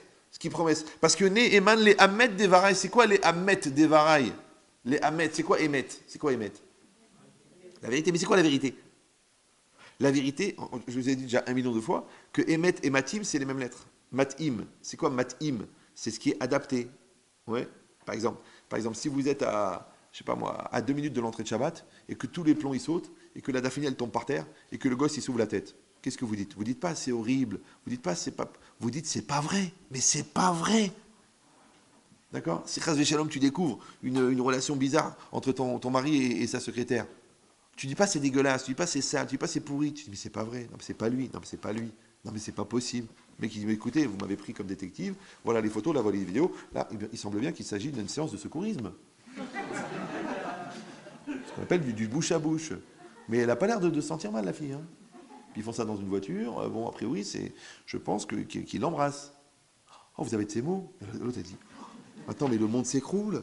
Attends, mais c'est mon mari, mais c'est ce sadique, c'est le Dafayomi, c'est le grand-père de nos petits-enfants. Voilà, on vient de rentrer le dernier à l'Eshiva. Et maintenant, vous me dites qu'il est en train de faire des séances de khalal dans un salon de masseuses japonaises. Mais il m'a dit qu'il avait mal au dos. Il a pas mal qu'au dos, hein. Ah, elle a bon dos, la masseuse. C'est compliqué, d'accord. Mais, donc ça veut dire quoi? Alors c'est quoi c'est pas vrai? C'est quoi c'est pas vrai? Quoi c'est pas vrai? Mais c'est vrai, voilà, il s'est cassé la tête, le mec, c'est pas vrai. Mais c'est vrai. C'est quoi c'est pas vrai? C'est pas vrai, ça veut dire c'est pas adapté. C'est pour ça que le mensonge, c'est une inadaptation. C'est quoi le mensonge? Le mensonge, c'est l'argumentaire qui permet de combler la distance entre ce qui devrait être et ce qui est. Genre, je vais t'expliquer. Pourquoi tu as besoin de m'expliquer? Quand tu es toi-même, quand tu es ce que tu dis, quand tu es ce que tu fais, tu n'as rien à expliquer, parce que c'est émettre. Et quand c'est pas émettre, il y a un vide. Et dans ce vide-là, il faut vite bourrer avec des mensonges. Je vais te dire... Excuse-moi chérie. Je le sens pas. Non mais je le sens pas. Je suis pas parano, j'ai pas d'a priori, mais je le sens pas ton truc. Tu vois, tu vas me sortir un truc incroyable, mais je le sens parce que c'est vrai. Parce qu'un mec, il est jamais arrivé en retard. S'il arrive en retard, c'est qu'il a eu un accident. Par contre, toi, quand tu arrives tout le temps en retard, ne viens pas me dire qu'il y a un avion qui s'est posé dans ta rue. Non, mais il s'est posé, tu vois, et puis la carlingue, elle était contre la... Quand j'ai voulu sortir, oh mince, une carlingue. J'ai reconnu la lettre A, je pense que c'est Air France. Non, il n'y a pas un avion qui s'est posé dans ta rue. Non, non, t'habites rue de Belleville, il n'y a pas la place. Tu vois, mais tu sais, il se passe des choses en ce moment. Non, je sens que tu m'inventes une mytho, là. Oui, c'est faux. Parce que c'est quoi le mensonge? Le mensonge, encore une fois, c'est l'argumentaire que tu développes pour combler la distance entre ce qui devrait être et ce qui est. C'est une définition, prenez des notes, je ne comprends pas. Donc si tu as besoin de combler, c'est qu'il y a, c'est pas adapté. C'est pour ça que le mensonge est l'inadaptation. C'est pour ça que le menteur, c'est quelqu'un qui est toujours inadapté. Maintenant, celui qui est inadapté, soit il accepte qu'il est inadapté et il s'adapte, soit il refuse de s'adapter. Ça s'appelle le déni. Non, non, pas du tout. Pas du tout. C'est vous qui ne me comprenez pas, c'est vous qui ne connaissez pas ma valeur, c'est vous qui interprétez de votre manière, alors que moi j'ai un tout autre regard. Alors écoute-moi bien, JG, Judge Beb.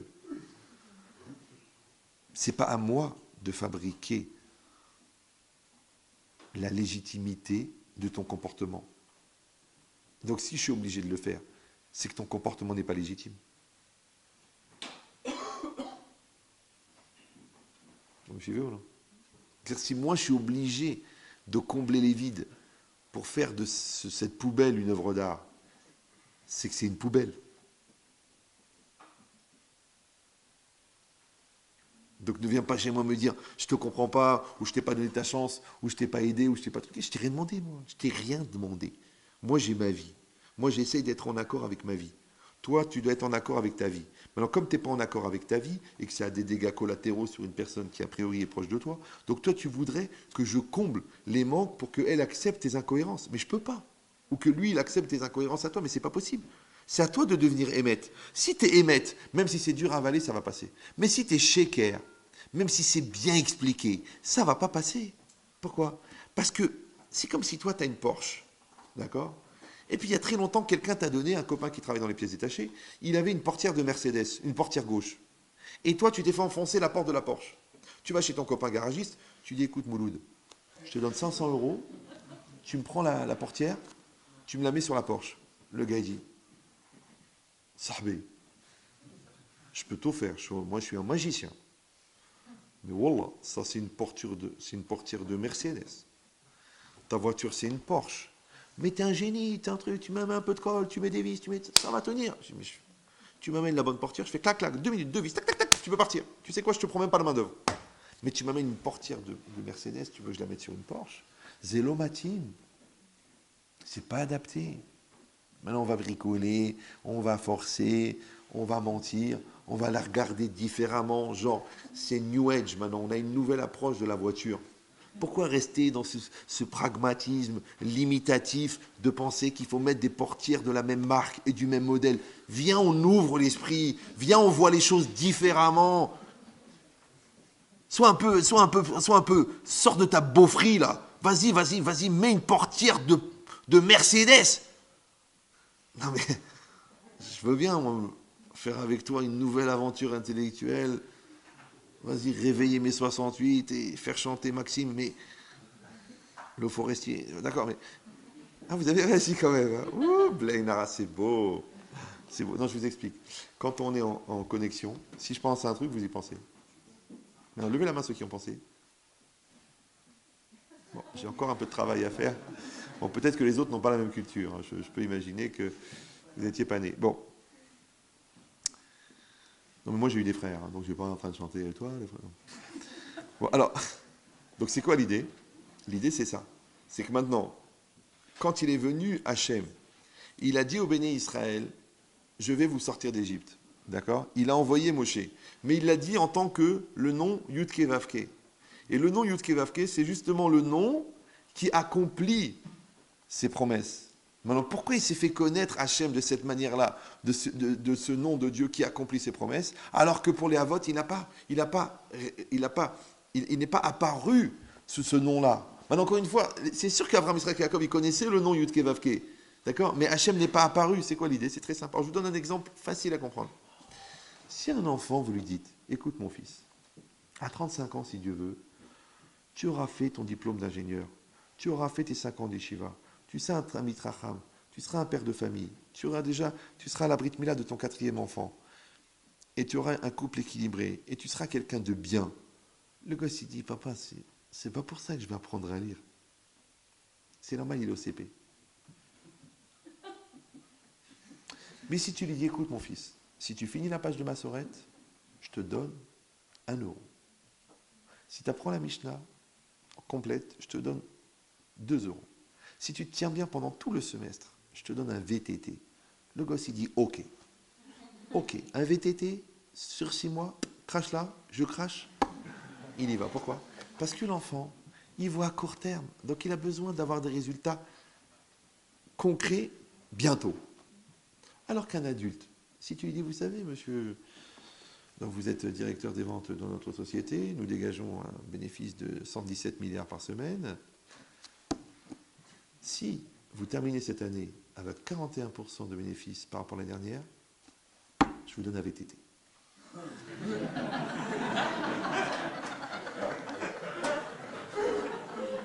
Écoutez, monsieur le patron, étant donné que j'ai un salaire mensuel de 48 000 €, je pense que le VTT, je vais me l'acheter tout seul.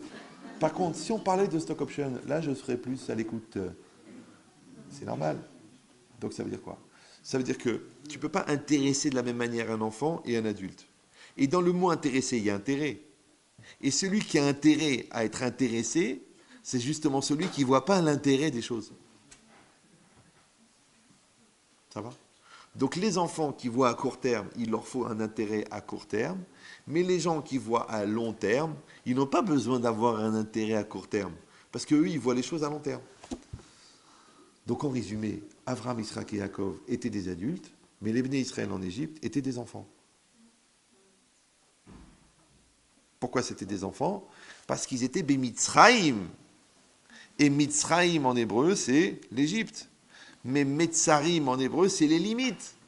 Et quelqu'un qui est enfermé dans ses limites, quelqu'un qui est dans la peur, qui est dans l'angoisse, qui est dans le stress, qui est dans la petitesse, qui est dans la mesquinerie, qui est dans la masquinerie aussi, c'est une forme de masque, celui qui est dans la superficialité, celui qui est dans le court terme, tu ne peux pas lui proposer des grandes choses.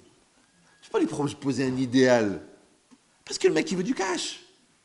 Il veut manger, il a faim. Oui, c'est difficile. Donc pour les Havot, que eux, en vérité, ils ont bien compris que le projet, c'est pas la récompense. Ils s'en fichent complètement. Eux, ils ont compris que la vie, c'était une occasion d'être. Donc ils ont compris que le but, c'était l'effort fourni, que le but, c'était de leur donner l'occasion de participer à une aventure divine. Maintenant, si cette aventure divine, ils la voient réalisée ou ils la voient pas réalisée, c'est pas intéressant. Tu vas dire, attends, mais quand même, quand on a des projets, je veux dire, je me suis battu pour la boutique, j'espère bien que je ne vais pas mourir la veille de l'ouverture. Ok. Mais quand tu t'es battu pour la boutique, tu t'es battu pour la boutique. Quand tu as économisé, c'est pour acheter l'appartement. Quand tu as fait la queue, c'est pour bouffer ton sandwich. Mais imagine, tu t'étouffes en le bouffant. Donc tu as fait la queue pour mourir. Tu as passé 28 ans à payer cet appartement. Ouais. Et la veille de dernière échéance, t'es mort. Alors que j'aurais jamais la joie d'être propriétaire. Mais non, c'était pas un crédit qu'on t'a donné à payer. C'est un strate de maturité d'assumer un loyer. Je suis un adulte, que je suis un père responsable qui assume un loyer. C'est le niveau de maturité que ça m'a donné d'avoir à payer un loyer. C'est pas le fait de payer le loyer. Qu'est-ce qu'on s'en fout de payer le loyer? Et si j'avais un milliardaire qui m'a dit, tiens, je te l'offre l'appartement. Alors quoi alors? L'appartement, il n'est pas payé? Il est payé. Mais moi, j'ai perdu que je ne suis pas devenu la personne que j'aurais pu être. Donc les Havot, ils étaient là pour devenir. Ils étaient là pour créer le peuple d'Israël. Ils étaient là pour donner l'impulsion première. C'est comme le fabricant de fusil. Il va fabriquer un fusil. D'accord? Mais il s'en fiche complètement de ce qu'on va faire avec.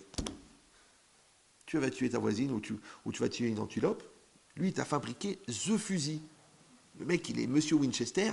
il t'a fait le fusil. Regarde, le fusil, il est magnifique. Maintenant, tu peux le jamais utiliser, tu peux le mettre en expo, tu peux le regarder. On parle de l'exploit technique de mettre en place le fusil. Eh bien, les Havot, ils ont créé le canon qui va durer 6000 ans, ouais, qui va durer depuis le don de la création du Ham Israël jusqu'à la fin des temps, dans lequel les Bnei Israël, ils vont traverser l'espace, ils vont traverser le temps. Eux, ils ont fabriqué le fusil.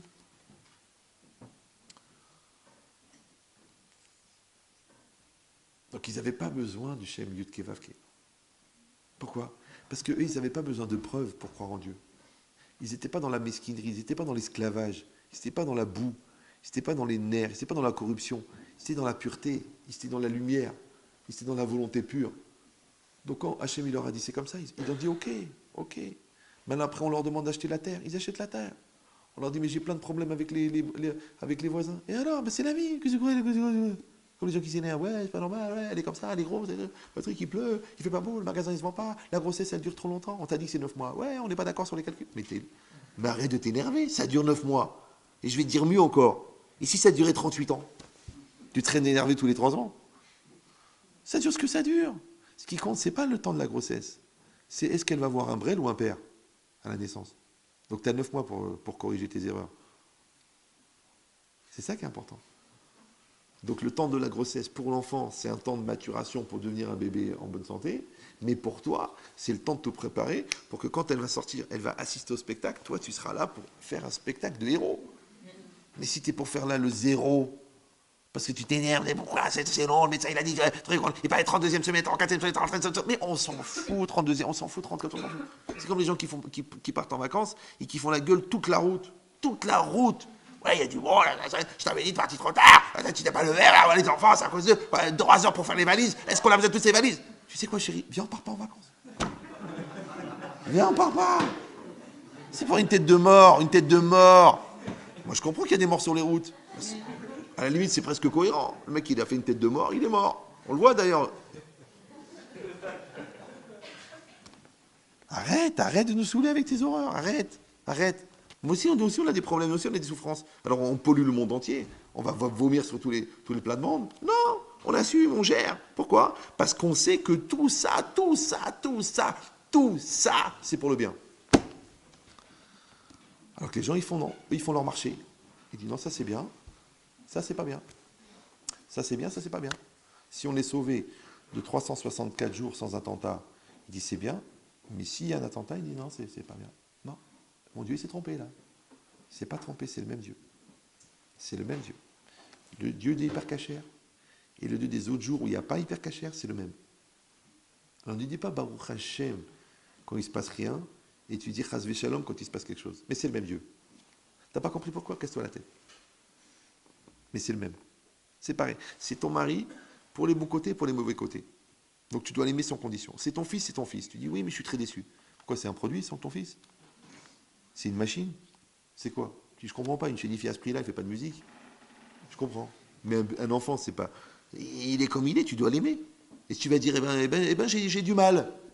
Imagine-toi que par réverbération, le bon Dieu aussi, il a du mal à t'aimer. Parce que quand il voit comment tu es intolérant, il se dit pourquoi je vais être tolérant avec lui? Alors je vais rien lui passer. Et après, tu dis la vie elle est dure, mais c'est toi qui l'as rendue dure. Rappelez-vous que l'ambiance de la maison, elle est souvent que la projection de la gueule que tu fais en rentrant à la maison. Les gens ils te disent, avant que tu arrives, ça se passait très bien. Mais dès que tu rentres avec ta tête de mort, nerveux, irascible, méchant, chercheur de petites bêtes. Après, j'espère que... Ah, mais c'est à cause du travail. J'espère que tu gagnes beaucoup, parce que pour payer la thérapie de tous les névrosés que tu es en train de fabriquer, tu as intérêt à gagner un paquet. Là. Toi, tu es le bonheur des psychologues, toi. Tu es le bonheur des thérapeutes. Tu fabriques des névrosés de manière industrielle. Oui, mais c'est pas de ma faute. Tu sais ce que je vis. Allez, rajoute encore. J'espère que tu es assez riche pour être malheureux. Parce que l'autre, il est tellement pauvre qu'il est obligé d'être heureux parce qu'il a que ça. Mais toi, avec ta tranche de cake, tu te permets de dire, tiens, je vais me faire une petite dépression, je vais aider. C'est vrai que souvent, ces familles-là n'ont pas de problème de digestion puisqu'ils ont quelqu'un qui perpétuellement les fait. C'est pratique, quelque part. Et c'est naturel. C'est naturel. C'est marrant, dès que tu arrives, j'ai envie d'aller au vote. C'est vrai. Je t'appelle quelqu'un, il dit excuse-moi, j'ai envie d'aller aux toilettes. Tu dis attends, c'est le seul effet que je te fais. C'est difficile. Par contre, le contraire. Les gens disent, oh, j'attendais que tu m'appelles. Tu m'as appelé, c'est la lumière dans ma maison. C'est quel bonheur, quelle joie. Et les gens qui s'aiment, c'est un truc que vous pouvez constater statistiquement extraordinaire. Tu penses à eux, ouais, ils t'appellent. Tu les appelles, ils te disent, je cherchais ton numéro. C'est que la connexion, elle est là. Par contre, le contraire aussi. Il y a des gens que tu n'as pas envie de voir. Tu tombes sur eux. Tu es dans le même avion, il n'y a pas où aller. Là, je suis revenu d'Israël la semaine dernière. Il y a une femme qui voit Rabbi Chetrit, Rabbi Chetrit, il faut que je vous parle. Je dis écoutez, madame, j'ai pas où aller de toute façon. Je ne vais pas sauter de l'avion, je ne vais pas rester 4 ans dans les toilettes. Je pense qu'on va pouvoir parler. Hein. Du coup, c'était 4 ans de consultation. Et là, c'est fini, là. Je prends la prochaine fois, je prends Air Attentat. D'accord. Mais c'est quoi? Calmez-vous, d'accord. Mais c'est quoi l'idée? Ah, il n'y a personne. L'avion est vide. Non, il est plein, il y a vous. Donc, qu'est-ce qui est marqué ici? Ici, c'est marqué que, en fait, les Bnei Israël, ils n'avaient pas la maturité. Ils n'avaient pas construit leur spiritualité. Ils étaient à un niveau d'impureté. Rappelez-vous que Touma, en hébreu, c'est la même lettre que Atum. Et Atum, c'est bouché. Donc, quand quelqu'un est bouché, on est obligé de lui montrer des choses à court terme. C'est pour ça qu'Hachem était obligé de s'adresser aux Bnei Israël en Égypte en leur disant, voilà, il va y avoir des miracles, il y aura les 12 plaies d'Égypte, il y aura les Égyptiens vont être massacrés, vous allez voir leur corps sortir de la mer Rouge. Pourquoi tout ça? Hachem, il aurait pu, en 2 minutes, faire sortir les Bnei Israël d'Égypte. Il aurait paralysé tous les Égyptiens. Il a dit, hop, tout le monde dehors. Pourquoi ces 12 mois? Pourquoi 12 mois? Pourquoi 10 plaies? Pourquoi le passage dans le désert? Pourquoi l'ouverture de la mer Rouge? Pourquoi assister à la destruction des Égyptiens? Tu sais pourquoi? C'était pas pour punir les Égyptiens. C'était pour éduquer la Emouna des Bnei Israël. Vous me suivez ou non? Parce que quelqu'un qui est poursuivi par un tueur, tant qu'il ne voit pas le tueur mort par terre devant lui, il se dit toujours qu'il va revenir. Celui qui est enfermé dans une prison, ouais, ça prend des années pour se sortir de la prison, de la prison mentale, après qu'il est sorti de la prison carcérale. Parce que la prison est dans ta tête. Donc le gars, il doit réapprendre la liberté. Le mec a fait 30 ans de prison, ouais, il demande à son patron, je peux aller aux toilettes? Non, mais tu peux aller aux toilettes.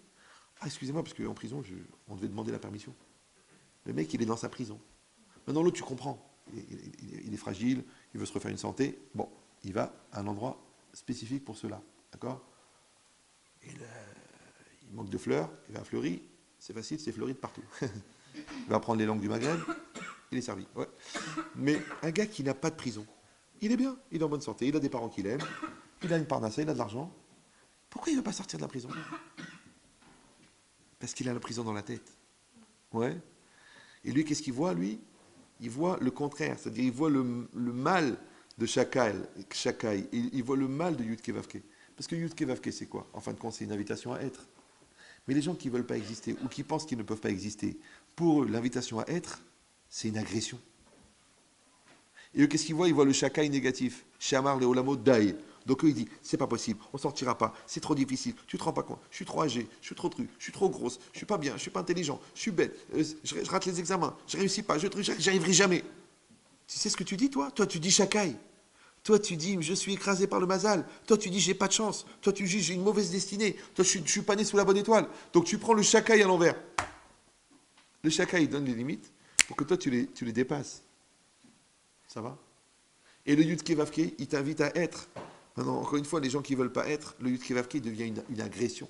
Les gens qui ne veulent pas exister, ça les étouffe quand tu leur dis, améliore-toi, tu peux y arriver, tu peux l'atteindre, donne-toi les moyens.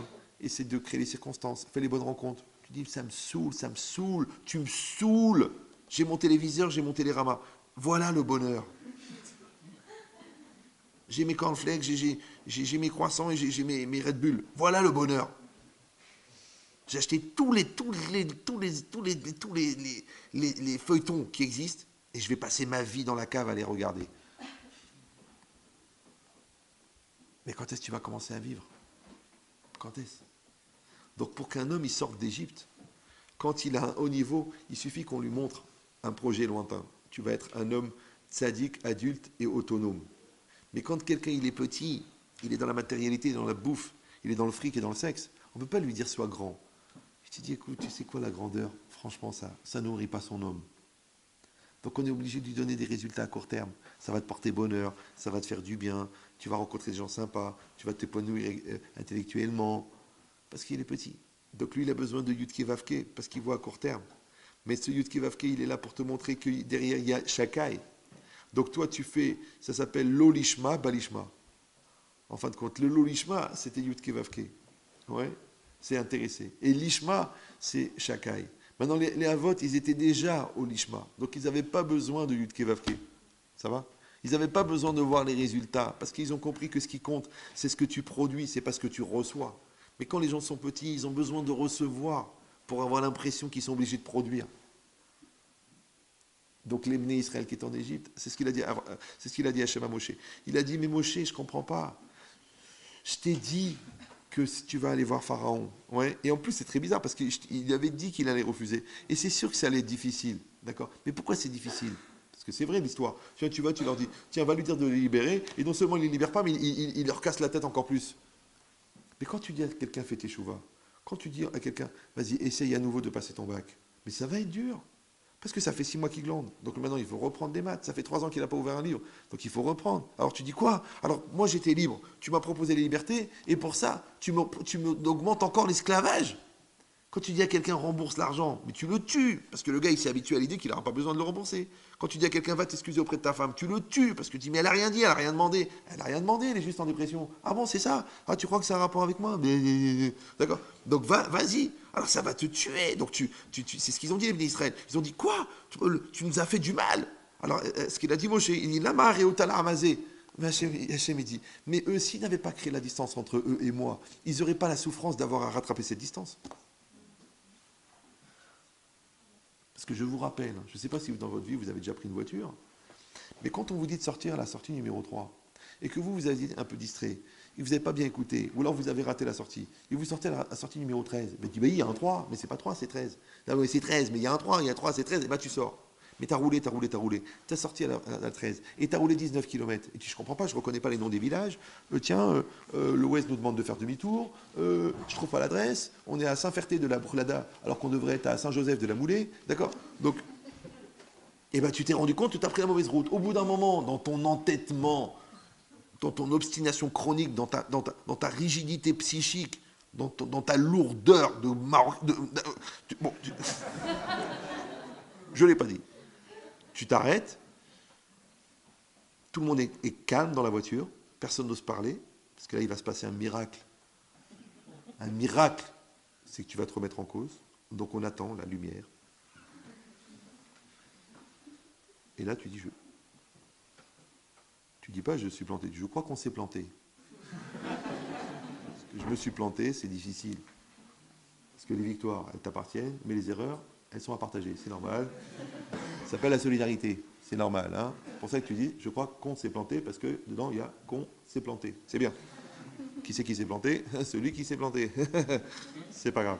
Donc maintenant, on va reprendre la route. Maintenant, vous avez remarqué que quand tu te gourres, comme tu pars en vacances et tu te gourres de route, tu sens pas le truc. Parce que tu es dans le trip. Ouais, tu vas vers le soleil. Mais quand tu t'es rendu compte que tu t'es gouré, eh ben, je m'excuse de vous le dire. Mais si tu t'es planté de 30 km, il va falloir refaire les 30 km. Tu te dis non mais je regrette, Dieu pardonne. Oui. Mais il faut refaire les 30 km. Non, on va passer les vacances ici, on va faire comme si on était là-bas, on va faire venir l'endroit de là-bas ici. Non, tu arrêtes. Tu arrêtes de lire Kafka, parce que là, tu as enlevé le F, là, d'accord? Donc, tu te concentres, tu prends ta voiture, tu fais demi-tour et tu roules. Mais les 30 km du retour, c'est une tannée. Oh, on était passé par là. Ah, j'aurais dû se rendre compte qu'il y avait la flèche dans le sens inverse. Ah ben, tu vois bien que c'est pas le nom du village. Écoute, n'en rajoute pas, s'il te plaît. Hein. Ça va? Déjà que ces vacances, je ne peux plus les voir. D'accord? Donc vous apprenez une chose extraordinaire. C'est que quand on est sorti du chemin, le jour où on accepte de revenir dans le chemin, il faut qu'on accepte qu'on aura la douleur du retour sur le chemin. Alors il y a des gens, qu'est-ce qu'ils font? Ils disent, écoute, tu sais, quand tu vois les efforts que ça demande, des fois on n'a pas le courage de commencer. Maintenant, imagine le gars, il a été trop tard. Ou non, il est sur l'Everest. On lui a dit, ouais, c'est la face nord. Puis le gars, il s'est retourné pour prendre la photo de sa sœur. Parce que tu sais, il a le bâton là, comme ça, il fait hop, hop, hop, hop, hop. Il fait, ah tiens, vas-y, souris, souris, hop, et manque de peau. Ah, il tombe. Bon, grâce à Dieu, il n'était pas au sommet, donc il n'a que 3400 mètres de dénivellation. Pendant qu'il est en train de tomber, qu'est-ce qu'il donnerait pour revenir sur le bord? Qu'est-ce qu'il donnerait pour prendre conscience qu'il n'aurait pas dû se retourner? Qu'est-ce qu'il prendrait pour revenir en arrière? Qu'est-ce qu'il donnerait? Mais il ne peut pas, il est en train de tomber. Il est en train de tomber. Alors si la vie, elle te donne par miracle l'occasion de remonter sur le bord, ne commence pas à faire le difficile. Ah mais si je remonte sur le bord, ça va me faire mal au dos de se remettre sur le bord. Puis je vais m'égratigner sur la pierre en remontant sur le bord. Eh ben oui, tu vas te déchirer la gueule, tu veux savoir? Voilà, ouais. Mais remonte sur le bord. Ou non, tu dis non, tu sais quoi? Je me suis planté 4 ans. J'ai perdu 4 ans. Alors tu sais quoi? Autant continuer. C'est ce qu'ils font les gens. Et je vois bien que c'est la bonne personne. Mais Raph, ça fait déjà 4 ans. D'accord, 4 ans c'est mieux que 40 ans. Tu veux dans 40 ans me dire c'est dommage, il y a 34 ans j'aurais dû réagir. Il y a 36 ans j'aurais dû réagir. Donc t'es tombé, la Torah te dit remonte. Vas-y, remonte. Ouais, mais je réfléchis. Attends, écoute pas bien. Pendant que tu réfléchis, tu tombes. Hein. Tu vas t'excuser. Ouais, mais est-ce que j'ai vraiment tort? Mais pendant que tu t'excuses pas, l'autre, elle pourrit. Là, elle est en train de fossiliser la mal. Là, la prise de conscience, elle est en train de devenir de la rancune. La rancune est en train de devenir de la haine. La haine, elle est en train de devenir une décision. Et la décision, elle est irréversible. Alors, je te conseille de réagir avant que le ciment prenne. Parce que si tu as versé du ciment liquide dans la tuyauterie, ne viens pas chez moi me dire comment ça se fait que quand j'ouvre l'eau, il n'y a rien qui sort. Mais c'est toi qui as mis le ciment.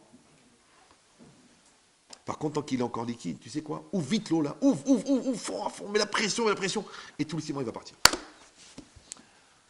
Voilà. Comment s'appelle la pression? Ça s'appelle la sincérité, la remise en cause. Tu peux emmener le ciment. Mais si tu dis non, pourquoi c'est à moi de faire l'effort? Qui a dit c'est exactement pareil. Le bon Dieu, il t'a donné un tuyau extraordinaire qui s'appelle la Torah. Toi, de temps, tu as installé du ciment, ça s'appelle la lourdeur, la matérialité. Le bon Dieu, il dit, vas-y, ouvre le robinet et fais sauter la lourdeur. Et toi, tu dis, tu sais, j'ai besoin de prendre mon temps, je ne sais pas si c'est vraiment le moment, peut-être que c'est une mauvaise interprétation, peut-être que la religion, elle profite de mon mal-être pour m'obliger à faire des choses que je n'aurais pas fait. Mais le ciment, il sèche. Tu deviens de plus en plus oncle. Ah ben oui, vous savez que le plus important dans la vie, hein, je vous le dis en connaissance de cause, puisque je me suis longtemps soigné de cette maladie, c'est ce qu'on appelle la disponibilité mentale à maintenir l'élasticité neuronale. C'est-à-dire de ne pas être un CON. Comme ça, c'est plus facile à comprendre. Mais quand tu perds cette élasticité-là, cette souplesse de la remise en cause, et cette disponibilité à le faire, parce qu'il faut être disponible à le faire, et il faut la fraîcheur pour le faire. Mais si tu perds la fraîcheur, parce que tu es devenu psychorigide, ou que tu perds la disponibilité, parce que tu es convaincu de ce que tu es convaincu, mais en 2 mots, tu es déjà vaincu depuis le départ. Écoutez, je suis convaincu. Vous parlez à un convaincu. J'adore quand les gens disent ça. Écoutez, sur Rabban Chétrit, franchement, une fois, il y en a un qui est venu, il m'a dit, écoutez, Rabban Chétrit, je vous trouve un petit peu affirmatif, parce que vous avez l'impression de parler à des convaincus. Et c'est ça mon problème, c'est que je parle à des convaincus. Maintenant, j'ai des convaincus qui se sentent vaincus, et j'ai donc convaincus qui sont convaincus qu'ils vont réussir. Maintenant, choisis quel genre de convaincu tu veux être. Donc, il y en a qui baissent les bras avant le début du match, et il y en a à la dernière minute, ils disent on va marquer le but de la fin. C'est comme ça la vie. Donc, les gens qui baissent les bras, c'était les ministres en Égypte.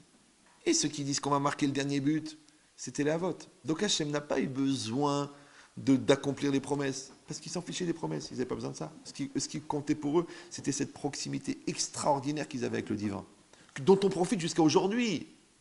Ouais. Parce que quand on dit qu'au niveau de Dieu, le temps n'existe pas, mais au niveau de l'homme, c'est un présent continu, ouais, ça veut dire qu'en même temps que je suis en train d'essayer de voler la pomme dans le supermarché, ouais, ou j'ai une épreuve de manger ce gâteau qui n'est pas cachère parce que j'ai faim, en même temps, Avraham Avinu, il est en train de faire la Akedat Yitzhak. Avraham, Yitzhak, il est comme ça sur l'autel, Et Avram, il prend le couteau, il commence à couper, on voit le sang qui coule, et lui, il pleure, et l'autre, il pleure. Et en même temps, on te voit, toi, en train de prendre ton sandwich au jambon et dire je ne suis pas encore au niveau, je reviens doucement, doucement à la teshuva, et croquer dedans, sans bracha, bien sûr. Ben oui, parce que puisque au niveau de l'homme, le regard de Dieu, c'est un présent continu, donc Dieu, il va aller en même temps. Ça va? Et d'un autre côté, si toi, tu as la force, attention, mais ça, c'est violent, parce que je l'ai découvert ce matin à Neuilly, si toi, tu as la force, en regardant ce sandwich, de dire je ne vais pas le manger, c'est pas cachère. J'ai faim, je ne suis pas très religieux, mais c'est du jambon, je ne vais pas le manger. Je vais crever de faim, mais je ne vais pas le manger. Mais tu sais d'où elle sort cette force? C'est exactement la même force que Avraham Avinu il a, de dire j'aime mon fils et je ne sais pas pourquoi, mais Dieu m'a demandé de le faire. Et Yitzhak qui dit moi, j'accomplis la volonté de Dieu. Cette même force qu'ils ont eu les deux, c'est cette force-là qui te permet à toi de ne pas manger le pas cachère. Pourquoi? Justement parce que les deux événements, ils sont vécus au présent. Donc c'est pas que génétiquement tu as reçu une qualité morale qui a été imprégnée dans les générations inférieures, les générations antérieures. C'est qu'en vérité, en temps réel, maintenant, tu fais ta petite akeda à toi. Comme lui, il fait sa akeda, il fait son sacrifice de sacrifier ton fils, toi, tu fais ton sacrifice de crever de faim et de ne pas manger. T'es prêt à le faire? Ou tu dis non, c'est pas évident, écoutez, aujourd'hui je mange taref, parce que j'ai un rendez-vous important, j'ai besoin d'avoir la forme, comme si le fait d'avoir mangé du cochon, ça va t'aider, c'est-à-dire que le bon Dieu, il va faire que le gars, il va accepter ta candidature. Bah oui, tu craches à la figure du bon Dieu, après tu lui dis, seras-tu avec moi? Bien sûr. Au bord du ravin, je te pousserai. Amen. D'accord? Donc c'est l'inverse. C'est que toi, tu as compris, en fin de compte, tu as compris que tous les événements, la rue, le métro, et les Iraniens, et la souffrance, et la commémoration, et les attentats, tout ça, c'est que des occasions qui sont données. C'est que des occasions. Alors, qu'est-ce que tu vas faire avec? Tu étais à l'hypercachère, tu as une réflexion à faire. Tu habitais en face, tu as une réflexion à faire. Tu as entendu l'histoire, tu as des réflexions à faire. Chacun, il a une réflexion. Qu'est-ce que tu vas faire avec? Ils commémorent, ils se mettent devant. Commémore, comme les morts. Il y a des morts et il y a les comme les morts. Non, tu pleures, tu fais tes chouvas, tu pries pour les malades, tu accompagnes les gens qui ont été traumatisés, ok. Mais tu mets des fleurs. Vous allez observer une minute de silence qui dure. Déjà que nous avons eu un silence de 4 ans pendant tout Auschwitz, donc nous allons faire encore une minute de silence pour ce micro Auschwitz. Mais c'est ça qu'on te reproche, c'est le silence, et toi tu fais du silence. Mais crie! Vous me suivez ou non? Mais crie, pourquoi tu fais du silence? Crie! T'as mal au cœur, crie! T'as mal au ventre, crie! Non, tu dis non, nous allons observer par respect pour ces êtres disparus. Mais prends un Teilim, lis le Teilim pour eux. Non, tu prends un panneau, je suis un charlot. Non. D'abord, t'as pas besoin de panneau, d'accord? C'est criard. Et avant d'être Charlie et d'être Bibi ou d'être Lili, d'abord tu es juif, vas-y, va, fais ce qu'un juif il fait. Fais ce que tu as à faire. Tu veux vraiment les commémorer? Tu mets les tefilines le matin, non? Eh bien, mets-les pour eux. Non, mais je peux pas, j'ai pas le temps. Eh bien, meurs. Qu'est-ce que je te dis? Tu dis, non, maintenant, je vais mettre les tefilines pour eux. Je vais manger cachère pour eux. Je vais arrêter de toucher ma copine. La pauvre, elle t'a rien fait. Tu la touches plus. Tu dis, écoute, chérie, jusqu'au mariage, on se touche plus. Et tu dis, attends, je sais pas si notre couple va durer. Bon, bah, alors, on va consommer ailleurs. Qu'est-ce que je te dis? Ils sont bizarres, les gens. Ouais. Donc, c'est ça l'idée. C'est ça l'idée. L'idée, c'est que tu dois voir à long terme. Et ça s'appelle Va'era el Avram, Yitzhak et Yaakov Bekel Shakai. Je suis apparu à eux de cette manière-là. Ushmi Hashem lonodarti lahem. Donc c'est pas seulement qu'à l'époque, Moshe n'avait pas compris qu'il fallait donner, qu'il avait dit Yudke Vavke. C'est aussi que nous aussi, dans notre vie à nous, on doit décider, est-ce qu'on va être on va être des juifs adultes ou on va être des juifs enfants. Maintenant, un juif enfant, c'est quelqu'un qui a besoin qu'on l'encourage et qu'on le pousse. Et c'est normal qu'à un certain moment, on a besoin de ça. Et aujourd'hui, on a besoin de beaucoup. Vous savez, le Rav Dessler, il disait avant, quelqu'un, il avait 40 ans d'études de Talmud et il avait une goutte de Kabbalah. Parce que la Kabbalah, c'est comme de la Mahia, c'est du miel.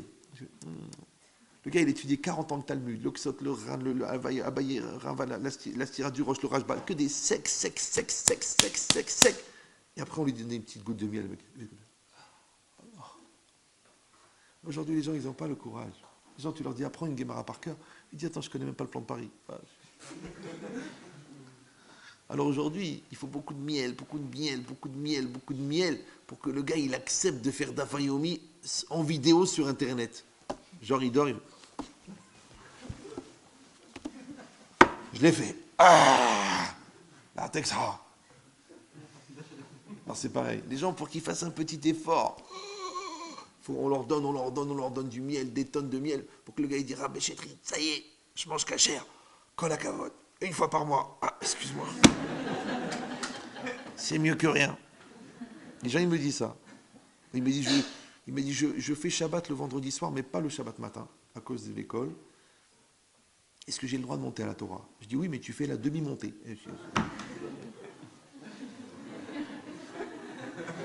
Je pense que... Il veut que je la ferme. Bon, je vais la fermer. Non, je vais la fermer. C'est juste la prise qui est tombée, oui. Voilà.